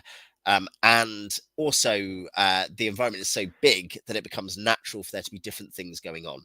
Whereas in the kind of the Orc Fort with like 2 levels above ground, 2 levels below ground, and there's some outworks where they're kind of scouting around or whatever.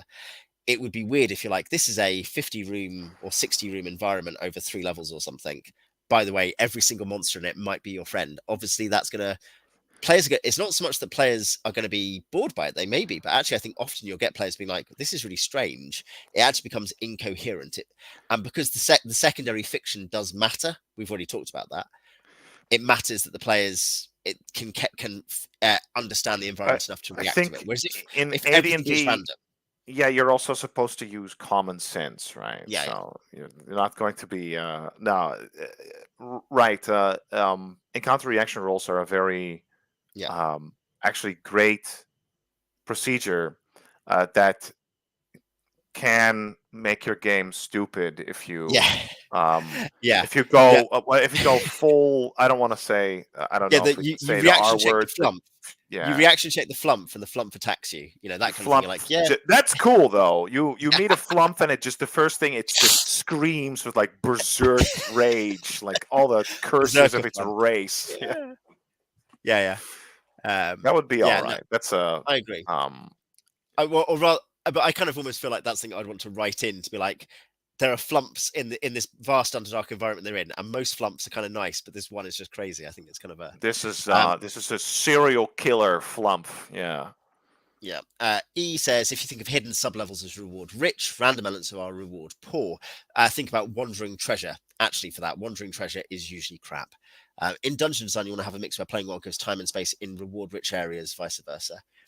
You play well so you get to reward-rich areas rather than like you spend all your time dealing with reward-poor areas. I think If you insightful. play very slow, then you get a lot of random encounters. So Yeah, yeah. if you wanna have a game where you motivate motion, then those random encounters generally should not be that Too positive. generous in any way. Yeah, yeah. You might have the flump as one result of all the results, but the point is that is the freak. That's one of the reasons why you obviously don't like Maze and the Blue Medusa too much. The whole place doesn't make any No, sense for it. not so much. It's interesting because it's that the two are the same. This is what I've argued before. I think you have too. But the fact the secondary fiction and the game have to align at some level rather than being completely abstracted from each other is that the reason why you don't enjoy the game is also the reason why it doesn't make sense to you in story inverted commas terms. The two are the same at some level because they're synergy. They are form and substance. And please go and study your Aquinas if you're struggling with that. We're not going to talk about it now, but they're form and substance together, um, form and matter. So the order of battle, I guess, is applies to a particular subset of encounters and not just random, but set encounters and particular kinds of environments. Because in an organized enemy environment, your enemy will start reacting. There's two things the order of battle does. Sorry, one is the order of battle can be here is every monster on this level, and I do that when I write stuff up for other people to read. I do just put a list of all the monsters that are on the level. Stonehell does this not with a true order of battle, but just with a list of every single stat block you need on one page. Oh, no, but yeah, we're But the order of obviously battle talking as about the yeah, the organized more defense, right? yes, yeah, Yeah. that's what I'm saying. The order of battle, the true order of battle is not the list, but the system. What happens when you go into this environment? Who does what? And an example I ran with the Blood Ooze group, that's my open table group, actually, my Discord group. But with that was when attacking, when they were kind of going into some Zavart caves, where the Zavarts were being kind of run by a ex-adventuring gnome who was trying to get the treasure off his ex buddies and had kind of started bothering them. The players go down and they raid, but eventually, I think it was the fourth time, I was like, if after four times, after four raids, the Zavarts are in bad shape, then the leader is just going to like leave and go back to his Duergar friends further down in the Underdark. Like he's not going to stay. So Sure.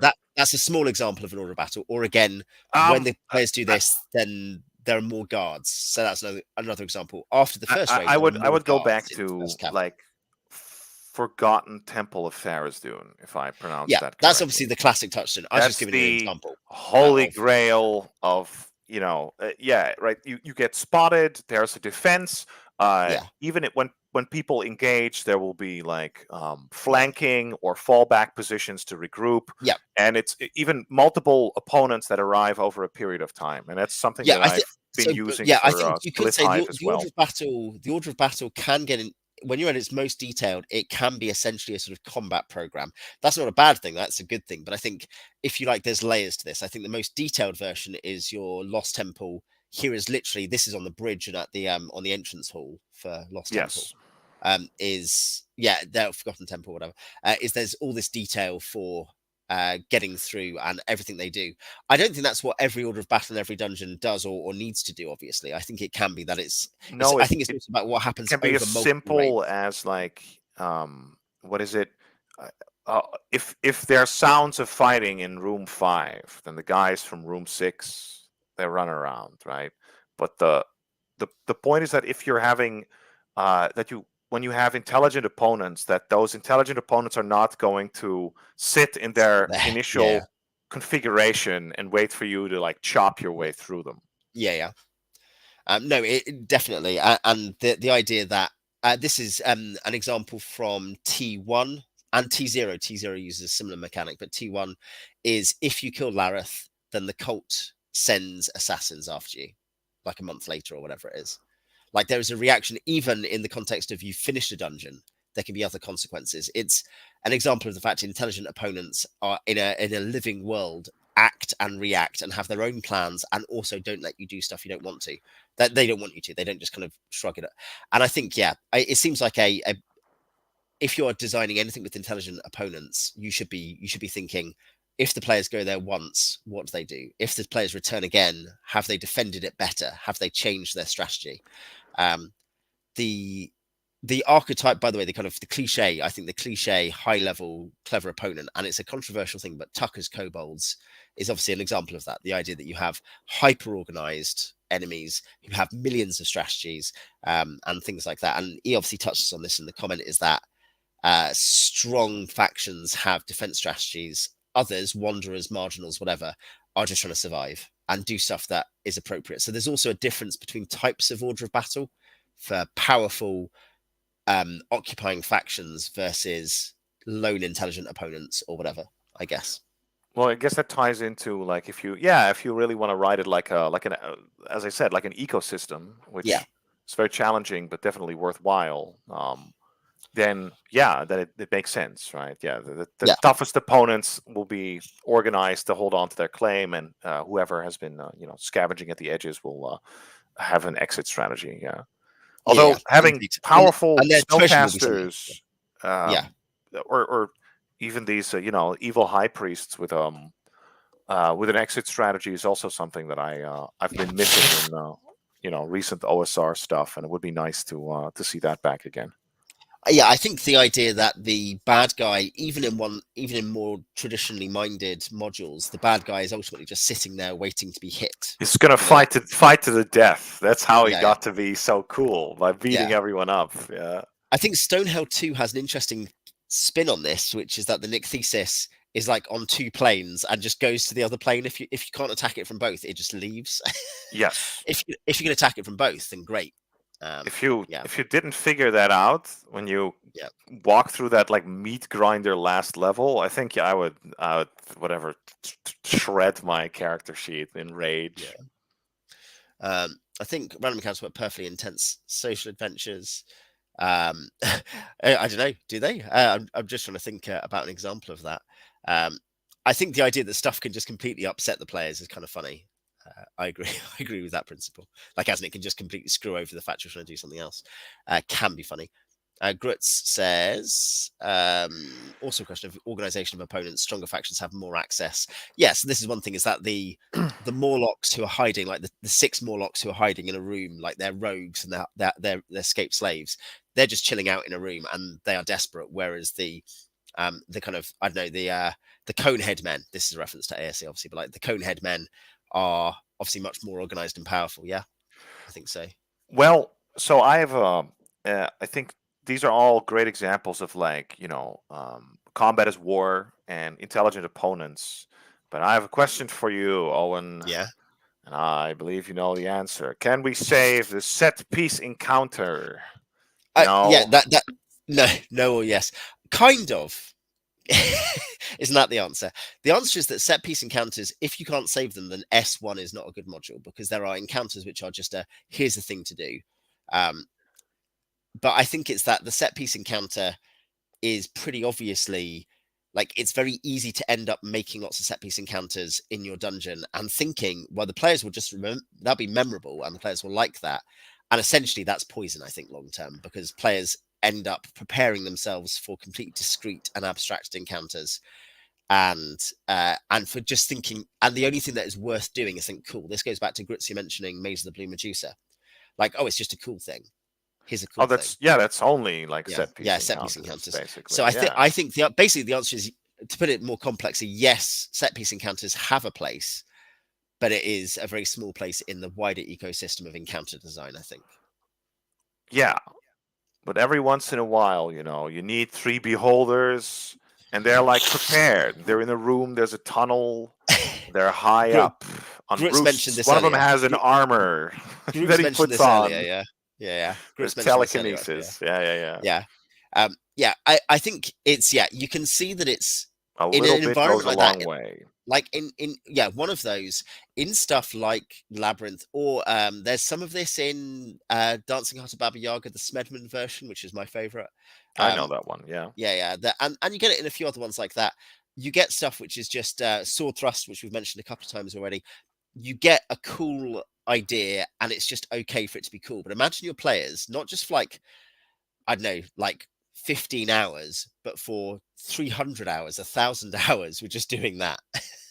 Like that was all they ever did. Um, what would they learn about playing the game well, and what opportunities would you be missing out on by doing that? And I think the argument is most of the game would go missing eventually that way, because you're narrowing the game down to the experience. There's a kind of riff I've heard on Zack Snyder that he likes to write moments, not scenes. Scenes set up everything else. Scenes make you invest, but Zack Snyder just likes moments. Something happened. And I think that's the case, that the set piece is sugar junkyism. It is obsession with just the big moments and not earning anything.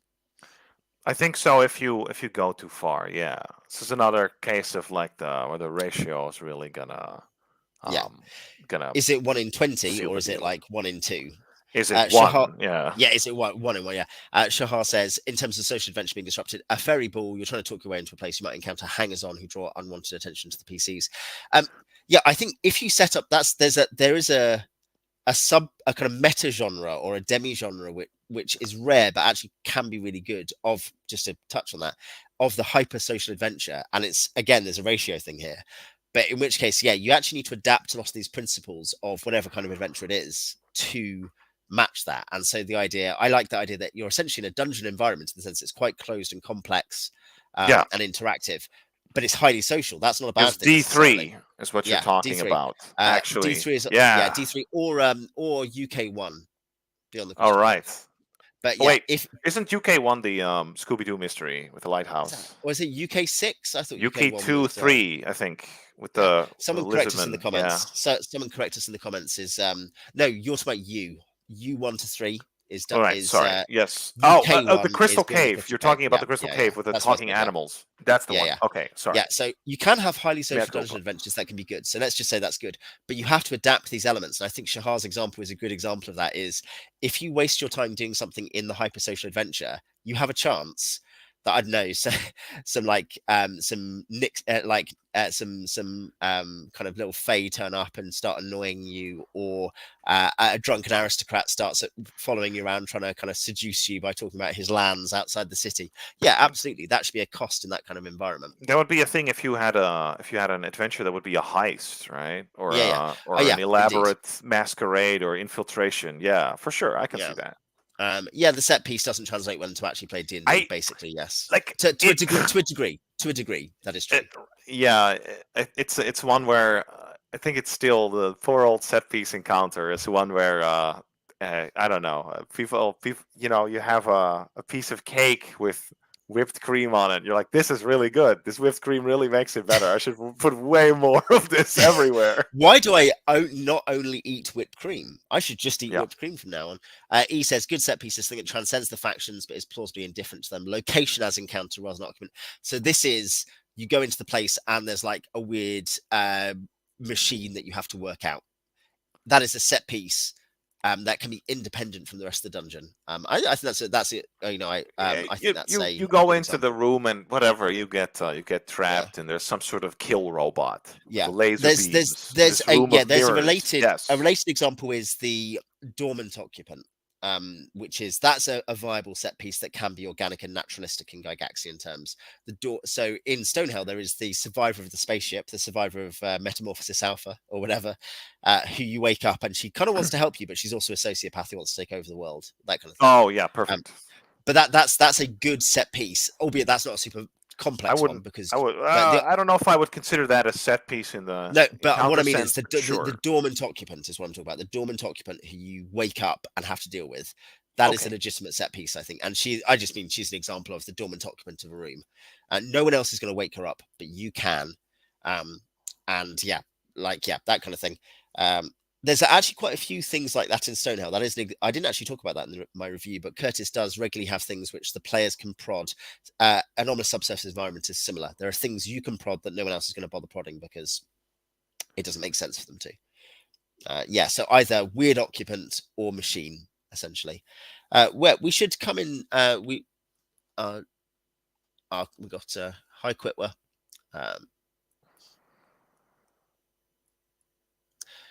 Yes, I think that was Stonehell, possibly Quitwer. And we touched on this a little bit ago.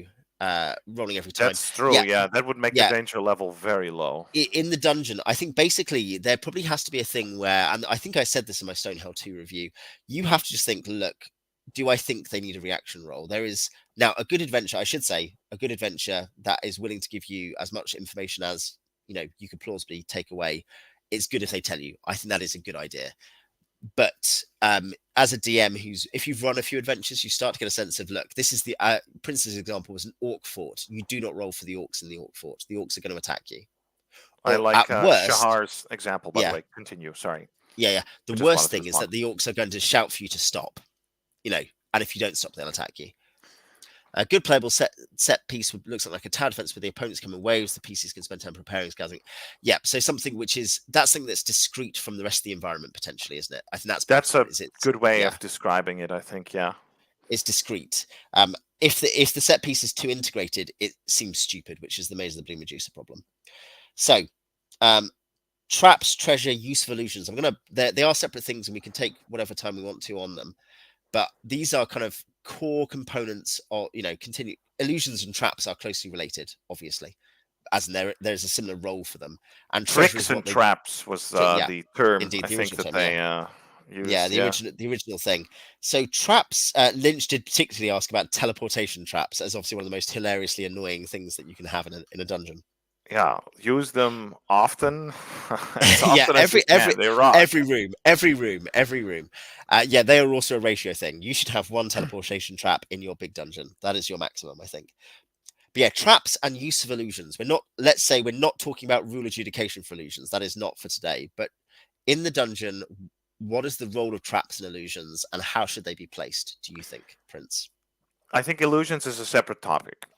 Traps. Let's begin with Yep, sure. traps. Yeah, So I think that there are, I guess, two different ways of going about this. Where I've heard people that run the game where they always telegraph traps, right, to the point mm, where they almost make them like more like obstacles. We have to figure yeah, out, you know, it would be almost like having just a giant pit in the middle of the room and fill it with spikes, and then the PC, you can see the pit, and the PCs have to go, okay, well, we'll go around it or whatever, swinging blade traps, that sort of stuff.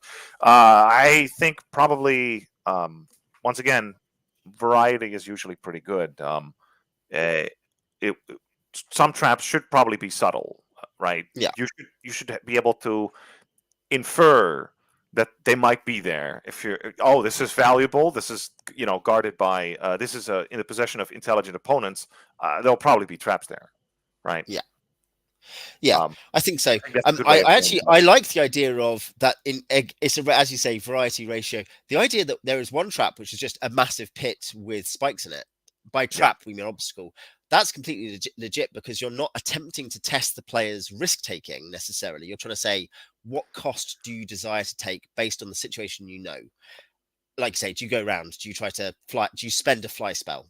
That kind of thing. right. That's that is different to there's a corridor ahead of me. There's also the demi telegraph, which is the This the demi subtle telegraph. thing, that's Yeah, fun. yeah, Yeah, if yeah. it's not Like quite. Yeah, there's like weird marks on the walls, or the tiles are a different pattern, that kind of thing, which could be right. anything, and the players have to either spend time searching for room traps, which they can either automatically succeed or have a chance of succeeding depending on what's the system and what you're using, or they can just run across it. Now, if they take the time, this goes back to our encounter issue and the torch issue and the food issue, all those things, rest turns, that you're wasting time, so you bear more risk and you use more resources. Yes, there was even a pretty good suggestion in the Beholder magazine that I've been reviewing. It's that um, occasionally you give people like red herrings. Yeah, So otherwise, whenever the DM gives any sort of sign, the players immediately, when you compress the resolution of dungeon crawling yeah, from, the turn to like, okay, seconds now count. What do you do? Then everybody immediately goes into alert mode. But if you occasionally yeah, give them a red herring, then they won't be able to read they won't be able to prepare as quickly. yeah, yeah. That, and I would say that can be a challenge sometimes. I don't know. You must have found this too over time. But where it's easy to say, "Oh yeah, you go into a room. It's a 10 by 10 room. Because, this is just an empty room. There's some tattered wall hangings, and you stop." When there's Then obviously genuinely nothing yeah, there. yeah, and the players then say, "Oh, well, we move on." Of course, that this is the risk, is that then when you say, "Ah, you enter another 10 by 10 room, there are tattered wall hangings, and there's an interesting pattern on the floor, and there's this and this," the players obviously are going to spend more time there, and that's you that there's probably there's a balance where you don't want to waste too much time describing empty rooms, because that will waste their time unnecessarily, but you want to No, put but out a there's degree a of white noise. You want a degree of white noise that players have to filter. They have to work out it's what's valuable information. yeah, the name of the game here too is intermittent rewards, which is the Mm. strongest form of rewards. This is a psychology thing, right? So uh, uh, oh no, we're talking about Milgram experiments. Great. we're talking about Here we go. prisoner experiments Yeah. and using typhoid on, minority Yeah. villages and withholding the antidote. Exactly. That's Yeah. exactly what I'm talking. It's not a just a no, but Yeah. what I'm getting at, right? It's the idea is just it's very simple, and you see it in game design all the time. Is that you get the most hooked, right? It's with gambling too. It, you get the most hooked, you get the most invested if you get your reward, if it's unpredictable and it's periodic over a certain amount of time. If it's if it's like the if it's shorter than that, if it's Mhm. constant reward, you kind of get bored, and also Yeah. as soon as you stop receiving your reward, you'll stop immediately. And Yeah. if the period between rewards is too long, then the behavior will also be, it'll stop. So you Yeah. want a Well, I think, and nice what you find, yeah, intermittent reward curve. I guess it's something hopefully one just avoids and never gets to this point, but one suspects that a super low reward game ends with players seeing the game at best as their social experience of hanging out with their friends. And if they like puzzles, they can solve a puzzle, but it doesn't matter. There's no dopamine hit at the end of it, basically. So it's Right. just and I think that there is obviously something significant there that, yeah, and he touched on this earlier. He also says now, for traps, is you want to have it where prioritizing finding traps is negative, but in a trap like the area, it becomes worth it. You are like, okay, they're not that common. I think that's interesting because, of again, you could read plenty of respected good adventures which have quite a lot of traps, but probably that's right. The idea that traps should be relatively low density. You shouldn't feel They like do, every third do corridor they? is a trap. Like, can you give me maybe I'm thinking what Night of the Walking Wet maybe, or Tombs are of course Yeah, a no, are an no, exception, I yeah, think. yeah. The Tomb Adventure is nearly universally trap heavy. Of Basically, anything course. that relies less on intelligent opponents who are organized and more on environmentals relies more on traps. But yeah, but I think in general it holds true. You Yeah, shouldn't play. You don't want a game where it's like overcautious and everybody always checks yeah. checks for traps, right? Yeah, that's why it takes time. Because even if they are being sensible, because that's how you as a DM design stuff, you're then imposing costs on them. They still have to risk the random encounter, so the whole thing becomes a lot slower. Everything is slow Yes, in a way which becomes deleterious to the reward cycle, as you say. right. Uh, yeah, purpose placement, intuition versus perception of self signs. I think there's an interesting thing about traps in terms of how you mechanically resolve them, and there is the treasure traps versus room traps kind of example there. That the treasure trap is something the thief may be able to find, and which you kind of impose as a random cost. Hey, you can take away the chest and you could get someone else to check it. But if your thief can't find it, you've either got to risk crowbarring it open and the acid streams destroying all the treasure, or you've got to risk there being a needle in there. So there is a different kind of trap there, isn't there? A different kind of purpose, and a different kind of mechanical resolution. I think so. What I'm mainly getting at is we already discussed it, right? It's like one where do you check traps as a sort of like is this a risk mitigation thing where you sort of intuit whether there will be a trap somewhere. If you're like, oh, this door looks fancy, we're in a special area, maybe there'll Yeah, be something there. Or is it more that like I mean, I guess they're both a form of yeah. uh telegraphing something. I'm He kind gives of a like different example of telegraphing, which is the sprung trap. You find a trap already sprung. yes. Yeah, yeah. So similarly, yeah. Yeah, I mean, I think essentially what all I can say for certain, I mean, there's something very wishy-washy that we're saying here, but is that the completely untelegraphed killer trap is kind of lame. That's probably the main thing to say is, and the reason it's lame is because there's no gameplay uh, experience from that. You don't make a Yeah. decision. You don't learn anything for next time. It doesn't have a point to it. Well, the Uh, killer trap is kind of cruel, right? But like yeah, say a random the teleport trap untelegraphed. Yeah, the is not untelegraphed killer the trap is brilliant. untelegraphed teleport trap is great. That's fine. You can do or Yeah, what is it? A trap that dumps you at a level lower. yeah, You didn't. yeah, yeah. It's just in a random hallway. All right, you can do Um, it, but oh, very but light.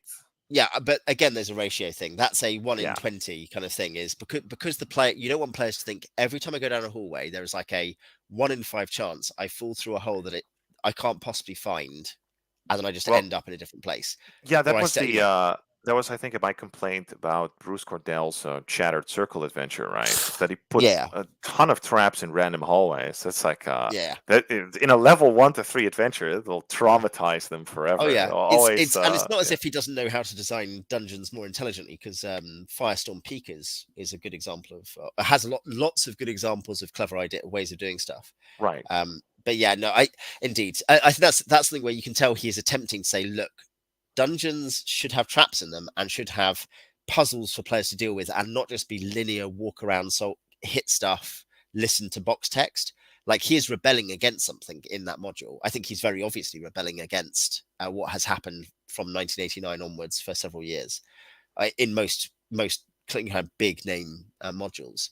But I think it's that you can overcorrect in the same way that saying combat is war, therefore avoid combat, is an overcorrection to a real problem.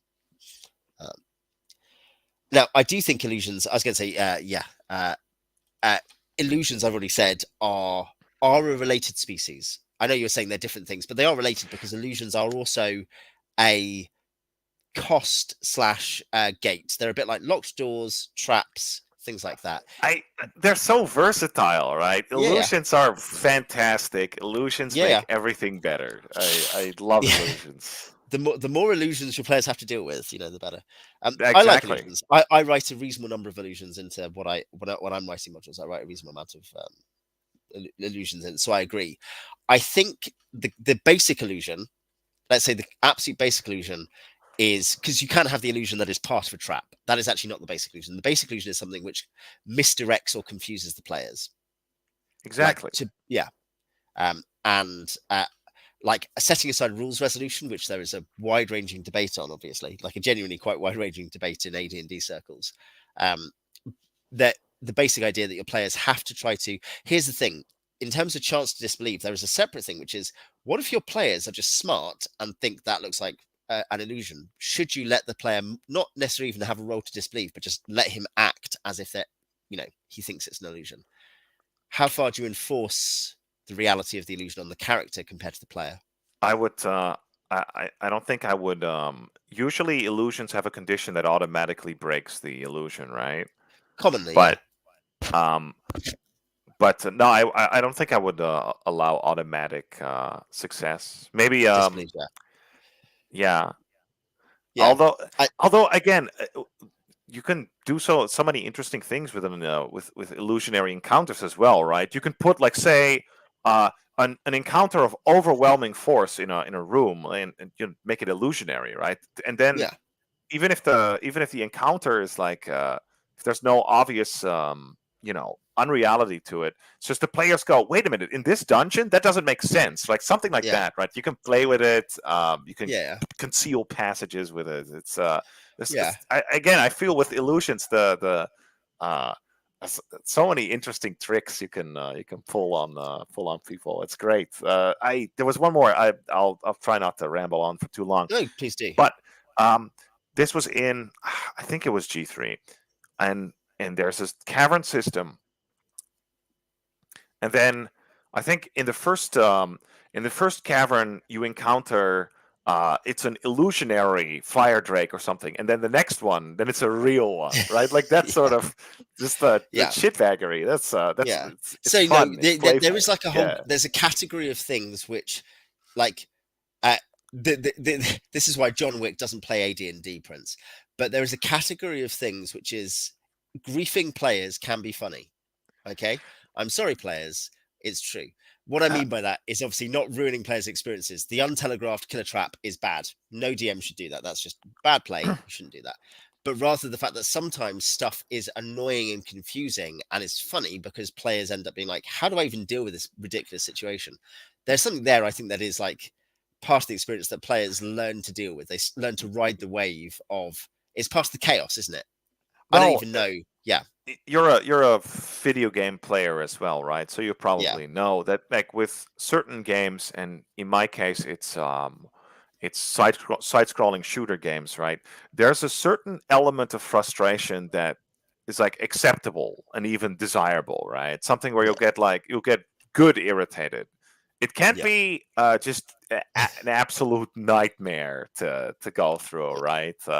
Just There has to be the players they sense that go you're on the home. edge of resolving Yeah, it. You're on the edge of being able to resolve it, but you just need to yeah. whatever An it is. Yeah, obstacle can be like frustrating, and I, you know, illusions can be like that. I was going to give one more example, which I please also do. loved, which I feel illusions they tie into a different type of.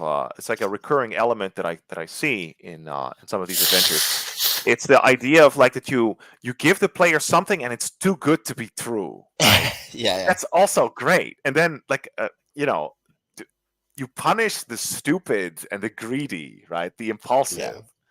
Uh, at the same time, it creates a sort of like element of like danger to it, right? yeah. Deception. Things are not what they seem. That's fun. Though sometimes, obviously, the point is you allow there to be a degree of who dares wins. Maybe it is a good thing. Sometimes, again, Yeah, you don't want it but to that be yeah, 100% predictable. Yeah. yeah, and yeah. How far? And I think that there's I do rag on this on reviews. I mean, Quit were mentioned about rag on reaction check rules and no statements by designers about it. But I do sometimes go for this as well. And I talked about it in Stonehell. Is there are sections of Stonehell was the particular point out, in this review where you're like the risk reward is so poor. No, I don't even mean the poor treasure. I mean rather you're like literally 5 out of 6 of the things that you can do or whatever are just bad. And that's something which is a mistake. If it's something where players feel like it's, even if it's 50-50, a lot of players will start being like, I can't make good decisions. I might as well flip a coin. And I think you want there to be, and so for illusions, because with traps, you can both telegraph, you can telegraph an illusion, you can have it look like one thing, but have some weird evidence nearby that it's not that. That's obviously an obvious thing you can do. But with It's a traps, the point is that, yeah, balanced use, and maybe yeah, you can also say, well, your players are going to the labyrinth of the illusionist, or something like yeah. that. E says, illusionists are professionals, whereas we may run them as if they're rank amateurs. The professional nudges you without your understanding, but figuring out an illusion should give real advantage. Yeah, I think that's kind of the point is that yeah, players can't. I think players cannot be punished for correctly, intelligently guessing that something might not be real. That's different to the character, and this comes up in discussions about when to allow disbelief checks. Is you cannot just have it be that players like everything that might be at all dubious, and by that I mean anything, a wall, they just start saying, I check for if it's an illusion, I I disbelieve. disbelieve. Yeah. Yeah. Okay. Yeah. That's Yeah. obviously bad. So there has to be a way of rewarding players. But yeah, I was saying that the point is a distinction between the illusion and the trap. The trap is usually semi telegraphed in some format cost to whether you wait to check for stuff or whether you take the risk of being able to deal with it. Um, the illusion is not a sort of, it's not there as it's not a time cost decision. It is rather, I think it's an intelligence check for you to think, does it make sense for this to be? You've already hinted at this to do with like things hiding the treasure, that kind of thing that don't make sense.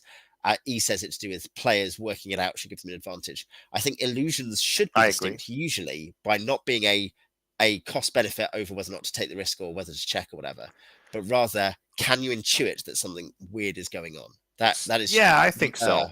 yeah, the Right. illusion. Yeah, what were you gonna say? Oh no, I was going to reminisce about. I think this was also the necropolis of Nuraman, which had Yeah, it was a secret vault, and then you go and there's you go yeah. inside of this, like, what is it? Is a 30 by 20 feet block, and there's like there's a moat essentially, or essentially a pit trap. You see spikes on the bottom and a Yeah. ledge on the other side, and there you see treasure. You see it gleaming, and then one of the players, he throws his grappling hook. to maybe pull that treasure chest in, and then the illusion shatters and the crossbow bolt fires, right? And the actual Yeah. treasure was like in the moat below the illusionary spikes. Yeah. Uh, to give an example, I don't know. I think that sort of stuff that's like cute. It's like Yeah. that's sort of like I think trickery. also That's great. what I do find is that players learn to be cautious, as it's a skill issue thing. Is that a player is like, nah, don't believe it. Let's do something else. That's fine. That's good. Your player has made a decision, and they might be wrong, but it's a different kind of decision to the trap. This is the point in terms of if this episode is about us distinguishing what the point of these things is. I feel like that is a useful way to think about it. Is the illusion is not there is there as something the players have to decide whether to trust their environment or not. The trap is there as a cost benefit. More of Um, a tax. Yeah, I think yeah, yeah. so. Yeah, that's a reasonable way of looking Not at it. always in every way. Illusions and traps also go together, classically, but there's a basic distinction there. Treasure, the things that are behind traps and illusions and whatever else, and locked doors is treasure. And monsters guard treasure.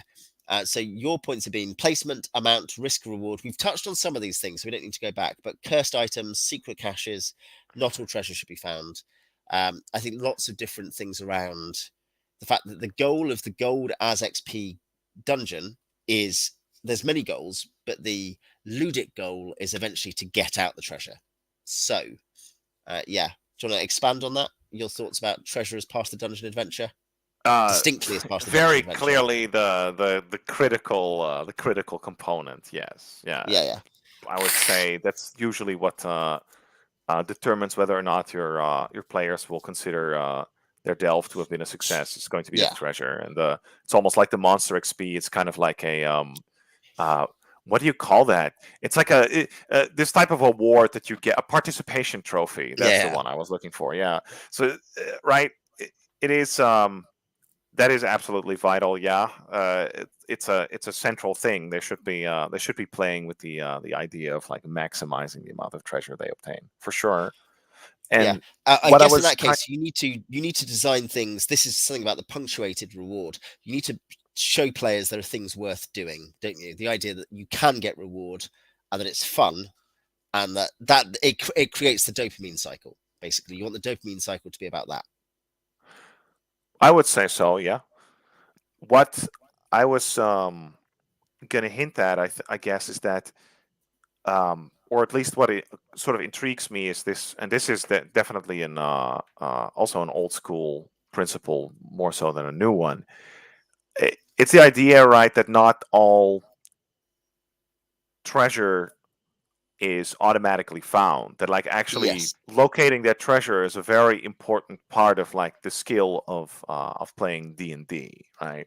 Yeah. It's like the Uh, counterbalance to that momentum that we just talked to. If you are thorough, if you do look in the right places, if maybe you get the right information, then you can find like all the best treasure, right? yeah. I think an interesting thing, and this is again in the same way, kind of talking about the way in which theory of traps varies across early D&D modules. I think theory of treasure doesn't vary so much as in the sense there's lots of treasure. I don't mean that. Rather, what I mean is it is not unreasonable to read some modules and think, at first glance at least, this is going to be very hard for players to find a lot of the treasure. I don't even mean like the weirdest subset, but like a lot of the treasure is hard to find. And what maybe the design lesson from that is not to abandon difficulty of placement, but to think, how would players find it? To answer the question to yourself as the designer, as the DM who's running a dungeon you've bought, whatever it is, how does the player find this? Because if it's simply that the player has to be completely lucky to get something, that probably is going to not be very fun. It No. could be fun. It may be fun. There's situations, but I think generally there has to be a way that a good player could get somewhere. And the example we touched on ages ago, capturing a prisoner, they tell you that there's some secret treasure somewhere that, like someone's been hiding away. That's good. That's a good example of being able to find information via good gameplay. Yes, absolutely. The even I guess how you would approach a search would also be very relevant. But I do think yeah, it's probably critical. Yes, and you're right. There's not a lot of there's not quite like these different sort of philosophical currents, I guess, um, with how you do the treasure placement.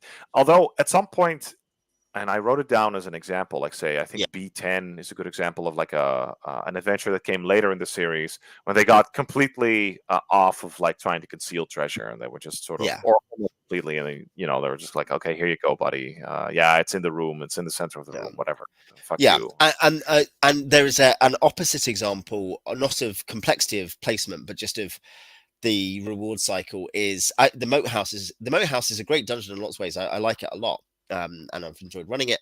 But it's interesting that where T1 is often missold as the archetypal, you can learn everything about D&D from this. You're like, well, what you'd learn is you should do a second level dungeon for first level characters. They and all the best treasure is in 2 rooms in the downstairs area of the dungeon. Like that's Oh what you'd yeah. learn from it. And you're like, those are bad lessons to learn, because neither of those is something you should usually do. It doesn't mean it's not a great dungeon, but it does mean that those are not things you should learn. And I think the idea that there are opportunities to get, even if it's a lesser treasure, but a decent treasure, by being clever, hitting the side, you go in the edge, you raid the side rooms, then you leave. T1 is also has some hilarious Monster Zoo stuff going on with the upper level. You're like, why are all these horrible things in rooms next to each other? I open a the door and there's just another terrible thing. the There's a giant frog encounter in the Yeah. No, just that's not before even you the get worst thing. to the dungeon Well, alone is like that's not, already in savage. my characters skirted that very intelligently, actually. But Yeah. like they were like, that looks weird. Let's not go there. Let's try to break in the side. But the fact is, like, there's a giant tick next to a giant whatever it is, next to another thing, like next to a horde of giant rats, in like 3 out of 4 rooms next to the stairwell down. There's just like millions of monsters just sitting next to each other. That's It my is kind of attic, like, man. It looks fine. yeah, It's yeah, fine, fine to yeah, me. yeah, Yeah, the typical Dutch attic. Um, exactly. yeah. So yeah, there you can have the extremes of like, here's just the treasure you feel rewarded, or you can be like, all the treasure is in 2 rooms downstairs. Um, Until you get there, it just sucks. I think those are well, both yeah, potentially bad. I wouldn't do that. Yeah, Then you're going to not as a again, not as a standard, right? Because you have to look at it as you're just sliding the you're altering the scale. It's going to become a yeah, little more punishing. They're going to get like starved of like reward. You got to give them something. yeah, Um, I was actually going to talk about that there is an adventure. There's actually 2 of them that do it really well. Tower of the Stargazer. I don't know if you've played it, but it has a horrific yeah. torture scene at the end when you get at the you get to the actual treasure room, and it's clearly visible, but there's all these different layered force fields, and then there's these lever traps, so you have to like prod and experiment, and it's like maddening. That's great. My player's experience of Stargazer, which Yeah. is that it's actually that uh, yeah, kind of I messed around with the upper levels, as in it was a rewrite, but it was a kind of a faithful rewrite, as in it's like this has been recolonized. But downstairs, the fact that like they go in and like, oh yeah, let's go and get this place, and then there's a corridor through to what seems like a bunch of gold, and several of the players are like, I'm not going there. That's obviously a trap. And one of the players is like, it is fine. It is going to be fine. I can't see anything. And there's obviously a camouflage stone spider on the ceiling. And the Nice. stone spider won initiative, didn't take surprise, but did win initiative. I just killed the character who did that. And the other players were like, okay, we'll fire at it, drag the body away, and never come back here, which is a legitimate response. But it was like, I thought that was a really interesting example of the telegraph trap. The players mostly knew it must be a trap. But yeah, But just don't go for it. Yeah. yeah, So yeah. Scorpion treasure is profitable, but not a jackpot. Yeah, Yeah. ghost track. Yeah, yeah. No, yeah. So the idea that some things, but I think it's something where your players need to be able to say, "I can do that, and that will be worth it, and I know the risk." Uh, But you want to get them. Not all You want them treasure to have. should be concealed, Yeah, for sure. yeah, It's no, but I like this element, right? Of like that yeah, if you only play at average skill level, then yeah, you won't find all the really good stuff, yeah. right? That there's I think it's actually like also a the tangible gambling. benefit to playing better. Yeah, The I think there's opposite also of the gambling. gambling. No. I'm saying as you're the gambler's instinct. You've already highlighted. It's the Norm Oh yeah, yeah. Macdonald talking about his own gambling addiction. It's the hope that gets you. I think Right. you want that. You want the players to be like, let's go, let's do it, let's do it, let's do it. And I don't mean it in a sadistic way. When players are doing that and you know they can succeed, that's exciting as a DM. When your players are like, let's just go, you know. And Um, that and ties yeah, into we talked about that, like, right, like yeah, larger maps and risk and reward. it's that nothing is greater than, if the players have the option of going into some area that they know is like very dangerous, but it will also Yeah, have the best loot. And then, yeah, it's that push your luck yeah, kind of yeah. like mechanic. And it's part of the game. What we should finish on, I think, in terms of the bonus topics, we actually did touch on prisoners and on types of faction play, so we won't go back into those. But let's just finish on the weird. You subtitled that "Why the Weird: The Importance of Ratio and Why Mork Borg Sucks." um, Yeah. yeah. So maybe a So little yeah, bit of what a introduction on the what? weird. Yeah. So just in our final topic, introduce why the weird matters to dungeon adventures, specifically dungeons as well, rather than city or wilderness. Oh, well, I mean, it would just work just as well in the wilderness, I guess. But like Could do. it's been a fundamental part of Dungeons and Dragons dungeon design since the little brown books, right? It's this Yeah. idea of just like whatever. It, it's usually strange objects. Could be anything, but like say a cryptic statue or a portal or something along those lines. And unlike, say, with like whatever traps or intelligent opponents, this time it it usually really isn't that it isn't really possible to figure out if messing with it is going to screw you up Mm, or not. But mm, it will make some sort of like fundamental change. yeah. Yeah, that's cool. It's exciting. Yeah, I was going to say, so yeah, that so I wouldn't say that's the whole explanation of what the weird in the dungeon is, but I think the idea, two examples that come to mind: Stonehell. There's the terraforming machine on the Barrier Peaks sub So level. campaign altering, Altering, yeah. leveling, very drastic example, right? Yeah. Or take another Sorry, example. What is it? thanks, Lynch. Yeah, tell us what you think about Yeah, the remainder, and you should show us the dungeon level. You should put it up on the Discord. for sure. Tell us about it. But yeah, so yeah, it's like you can have the weird campaign altering thing. A similar thing. I was going to say the other example, not Broodmother Sky Fortress, though that is obviously the case.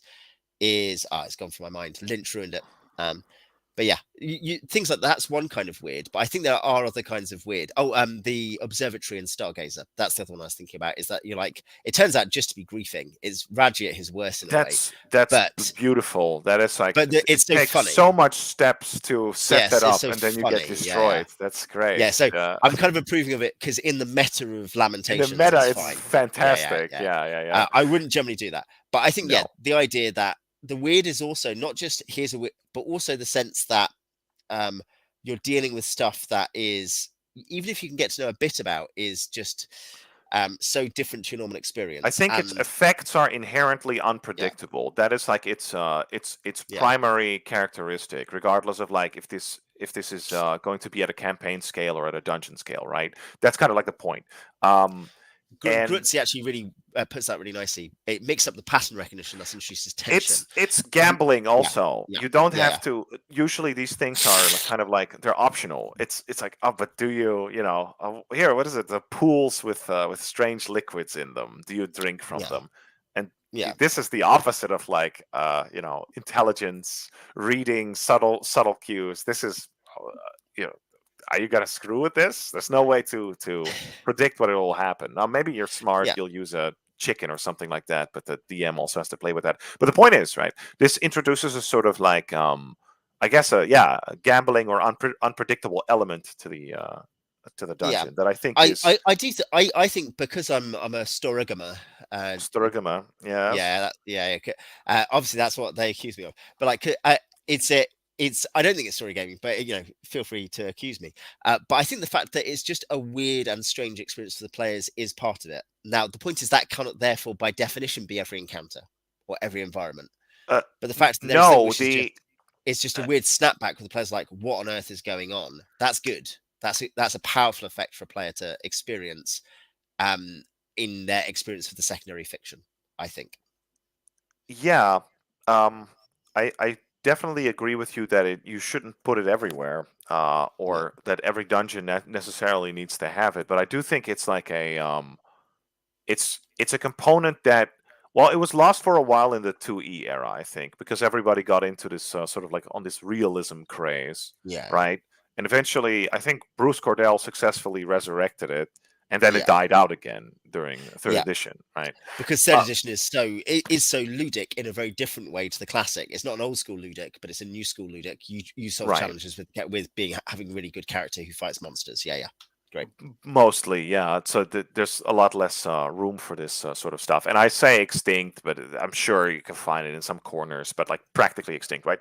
I would say, But hey, Shadows of Constantinople. If you want to talk about that third edition that's modules, not one where that's a you weird that's module. not one where That's a you have weird to module. push. Yeah, but it's not one where like where you go like, this is some a weird glowing orb. What do I do with Yeah, that? It's more like this is a strange eunuch wearing a diaper without yeah. I teeth. was going to say Like more to it's the point. The yeah. strange glowing orb just comes and does something weird to you. Yeah, it's a But future safeguarding case. and why I talk about it and where I say and why Yeah, Morkborg sucks is Morkborg was one where I for my Art Punk Crusade I churned through a couple of these adventures, right, and I checked out like 12 of them on the website, and they all had weird stuff in it, and it was all 100% negative or yeah, 90% negative, and that's shitty. yeah. Because you're just training people to go, oh, there's a tree with weird black ooze coming from it. Okay, we don't touch it. Oh, Yeah. damn it! You fell. Okay, You have me. there are 12 books, each with a different illustration of a part of the tarot. No, we don't touch them. We don't Yeah, read it. Yeah. yeah, Oh, yeah, okay. yeah, I guess we'll go yeah, home. Yeah. yeah, We'll yeah. fight a Great session, skeleton. guys. Yeah, Right. yeah. You go home. There is a skeleton where your mother was. Okay. Yeah. Uh, Jeez. Now yeah, I'm that's trying to leave your grim house. dark, Let me out, Prince. Let Owen. me out. Yeah, I think the idea of the weird as an insertion and disruption of the environment, and obviously it yeah G1 obviously has this with the the partially accessible Shrine to Tharasdon as an example. The idea that it's just a weird thing that you're like, I don't really feel happy about this being here, or this is strange. What happens if we poke it, or whatever else? I I think that's one thing, which is that I would argue that B1 ASE are a very limited form. As much as I love ASC particularly, I do love it. I think the degree to which just stuff is good, I think it's a flaw of Gonzo, basically. Is you're like, okay, here's just a room with a weird thing in it. I think having a bit more foreboding and strangeness, I personally think is usually, I'm a Cordelian in this way, obviously, is usually uh better. yeah, I think Gygax is more because of his naturalistic bent, right? He wasn't so much of the school of like, all right, we're just gonna here's this strange thing in the chamber. Yeah. Let's see what happens if you screw with it. Yeah. I mean, it's Poke, in poke. there, right? You can Yeah. Yeah. find plenty of examples, but not so much his tendency. But you see it in some of these Judges Guild modules. I was going to mention Tegel Manor as a great example Yes, of just obviously, all yeah. the And portraits. and and and Zintalan on that basis. I think you might mention Melan in that too, but Zintalan is obviously the a Yeah, spiritual successor to Teagle. I I was think also going to mention Gabor Lux for sure. It's yeah. not just there in Zintalan; it's in his other adventures as Yeah, well. oh, it is. Yeah, I would say, and Zintalan, by the way, is the cleverer, kind of the cleverer Castle Amber, the other inspiration. Like Castle Amber is a poke stuff funhouse dungeon in a manor house thing, and yeah, it's all kind of weird and often a bit kind of hard to know what's going to happen. And I think Zintalan is a better version of that. Yeah. E does say weird bits of the moments where players are re-established as small in relation to the wider universe in a terrifying and wonderful way. And I guess in the terrifying side of things, that can definitely be on the Gary being influenced by Lovecraft, and that haunts his modules. Really, I think it can be wonderful too. I think there can be, and this is a thing that is beyond the remit of today. But I think the idea that like, and it's a delicate thing to talk about because of the fact that people misunderstand when you should use it. It is earned, and it is an apotheosis in the game where there is some way in which the players experience something beyond, whether it's terror or wonder, is a real thing. Most people who have played the game enough know what we're talking about when we say that. But it is something which has to be developed incredibly carefully. And I think the weird does play into that.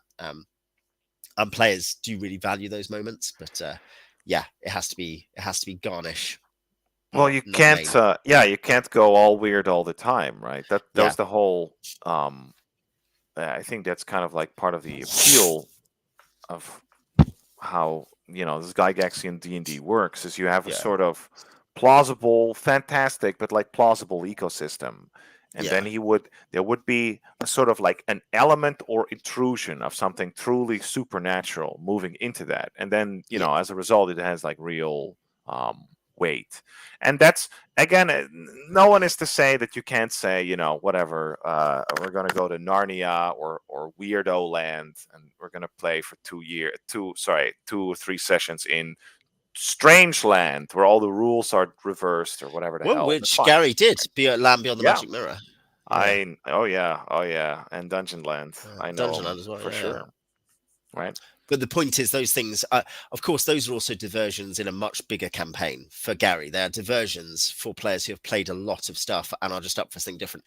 A bit Correct. like the idea of planar adventures as rules-changing adventures. We'll talk about that a different time. But like, I think the idea that highish level planar adventures where the rules start changing around you, that's obviously for players who already know the rules and care about them and understand the game. You don't just go like, oh, hey, you've been in 2 rooms where there were orcs and now everything for the rest of the dungeon is insane. It's obviously going to be very frustrating for players who want to play the game, and it's just a popcorn thing. It's just consumerism. It's just sugar. Yeah, we should wind up there. I think we have solved the entire problem of the dungeon adventure. I I think. think we've covered enough so that hopefully somebody who's just getting started will Yeah. at least have enough. They're not quite I was going to say disjointed ramblings, but I thought we were Yeah. fairly jointed, actually. Reasonably Yeah. jointed this time. Wait, Um, wait for the comments. I don't think we're going to get a lot of criticism again, I'm sure. well, I mean, no, I thought criticism. These were hopeful. Please, talk more about this first topic. I think we're doing fine. But Yeah. like Oh hopefully no, it's good. we've Yeah. provided some, not just like some practical advice, or at least with some references as well, to sort of like Yeah. discuss how Yeah. this stuff was usually No, done. I think And so. It feels like our list covered most of the stuff that it seems relevant to the dungeon environment. There's some stuff I think we could correct. go into a lot more detail about faction design. We did touch on faction play, like Yeah, you could make friends with people, but you could do a long discussion of just that, and there are plenty of blog posts out there on things like that. for But I sure. think, yeah, like it feels like we've touched most of those things. And I guess if there are more questions for people watching on the replay, put them in the comments, obviously, and we can. I can check in with Prince and we can get back to you if you've got any further specific questions or examples or whatever else it is. I think next time, I guess we will probably, if we arrange another time, we might well talk about the wilderness adventure. I don't know. What do you think, Prince? Do you think that's would you be I up for think we that? could do that. Yeah. Yeah, for The sure. wilderness adventure, though it can include dungeon adventures, is such a different beast in terms of what players end up caring about or doing, and is like Yeah, definitely has a completely different rhythm. I don't just mean to the timing; it just has such a different rhythm to I the think then we'll decisions have to people get make. into Wilderlands, and of Mm. course, my favorite I played for quite a while was of course Carcosa. Yeah, yeah. Um, I know. I think that'd be good. And yeah, yeah, I guess people can put their ideas for discussion like that in the comments as well. for sure. I'm going to thanks, Prince, for coming on, and we'll Absolutely, do this again soon. Uh, will do. he gives us a parting shot. I will make sure it's up on the screen as we There'll close. be We obviously won't absolutely heckle for the no first time. heckling. Yeah, We will have a yeah, team of mods to edit your yeah, comments. Great yeah, commentary, very insightful, Prince. I don't know about that yeah. Owen guy, but I love you. Yeah. Where do you All these live, and different that sort of stuff. Dutch, these IP in Holland, All Czech. these IPs Yeah, all coming from one room. Yes, yeah. exactly. Yeah, yeah, yeah. Okay. Anyway, thanks.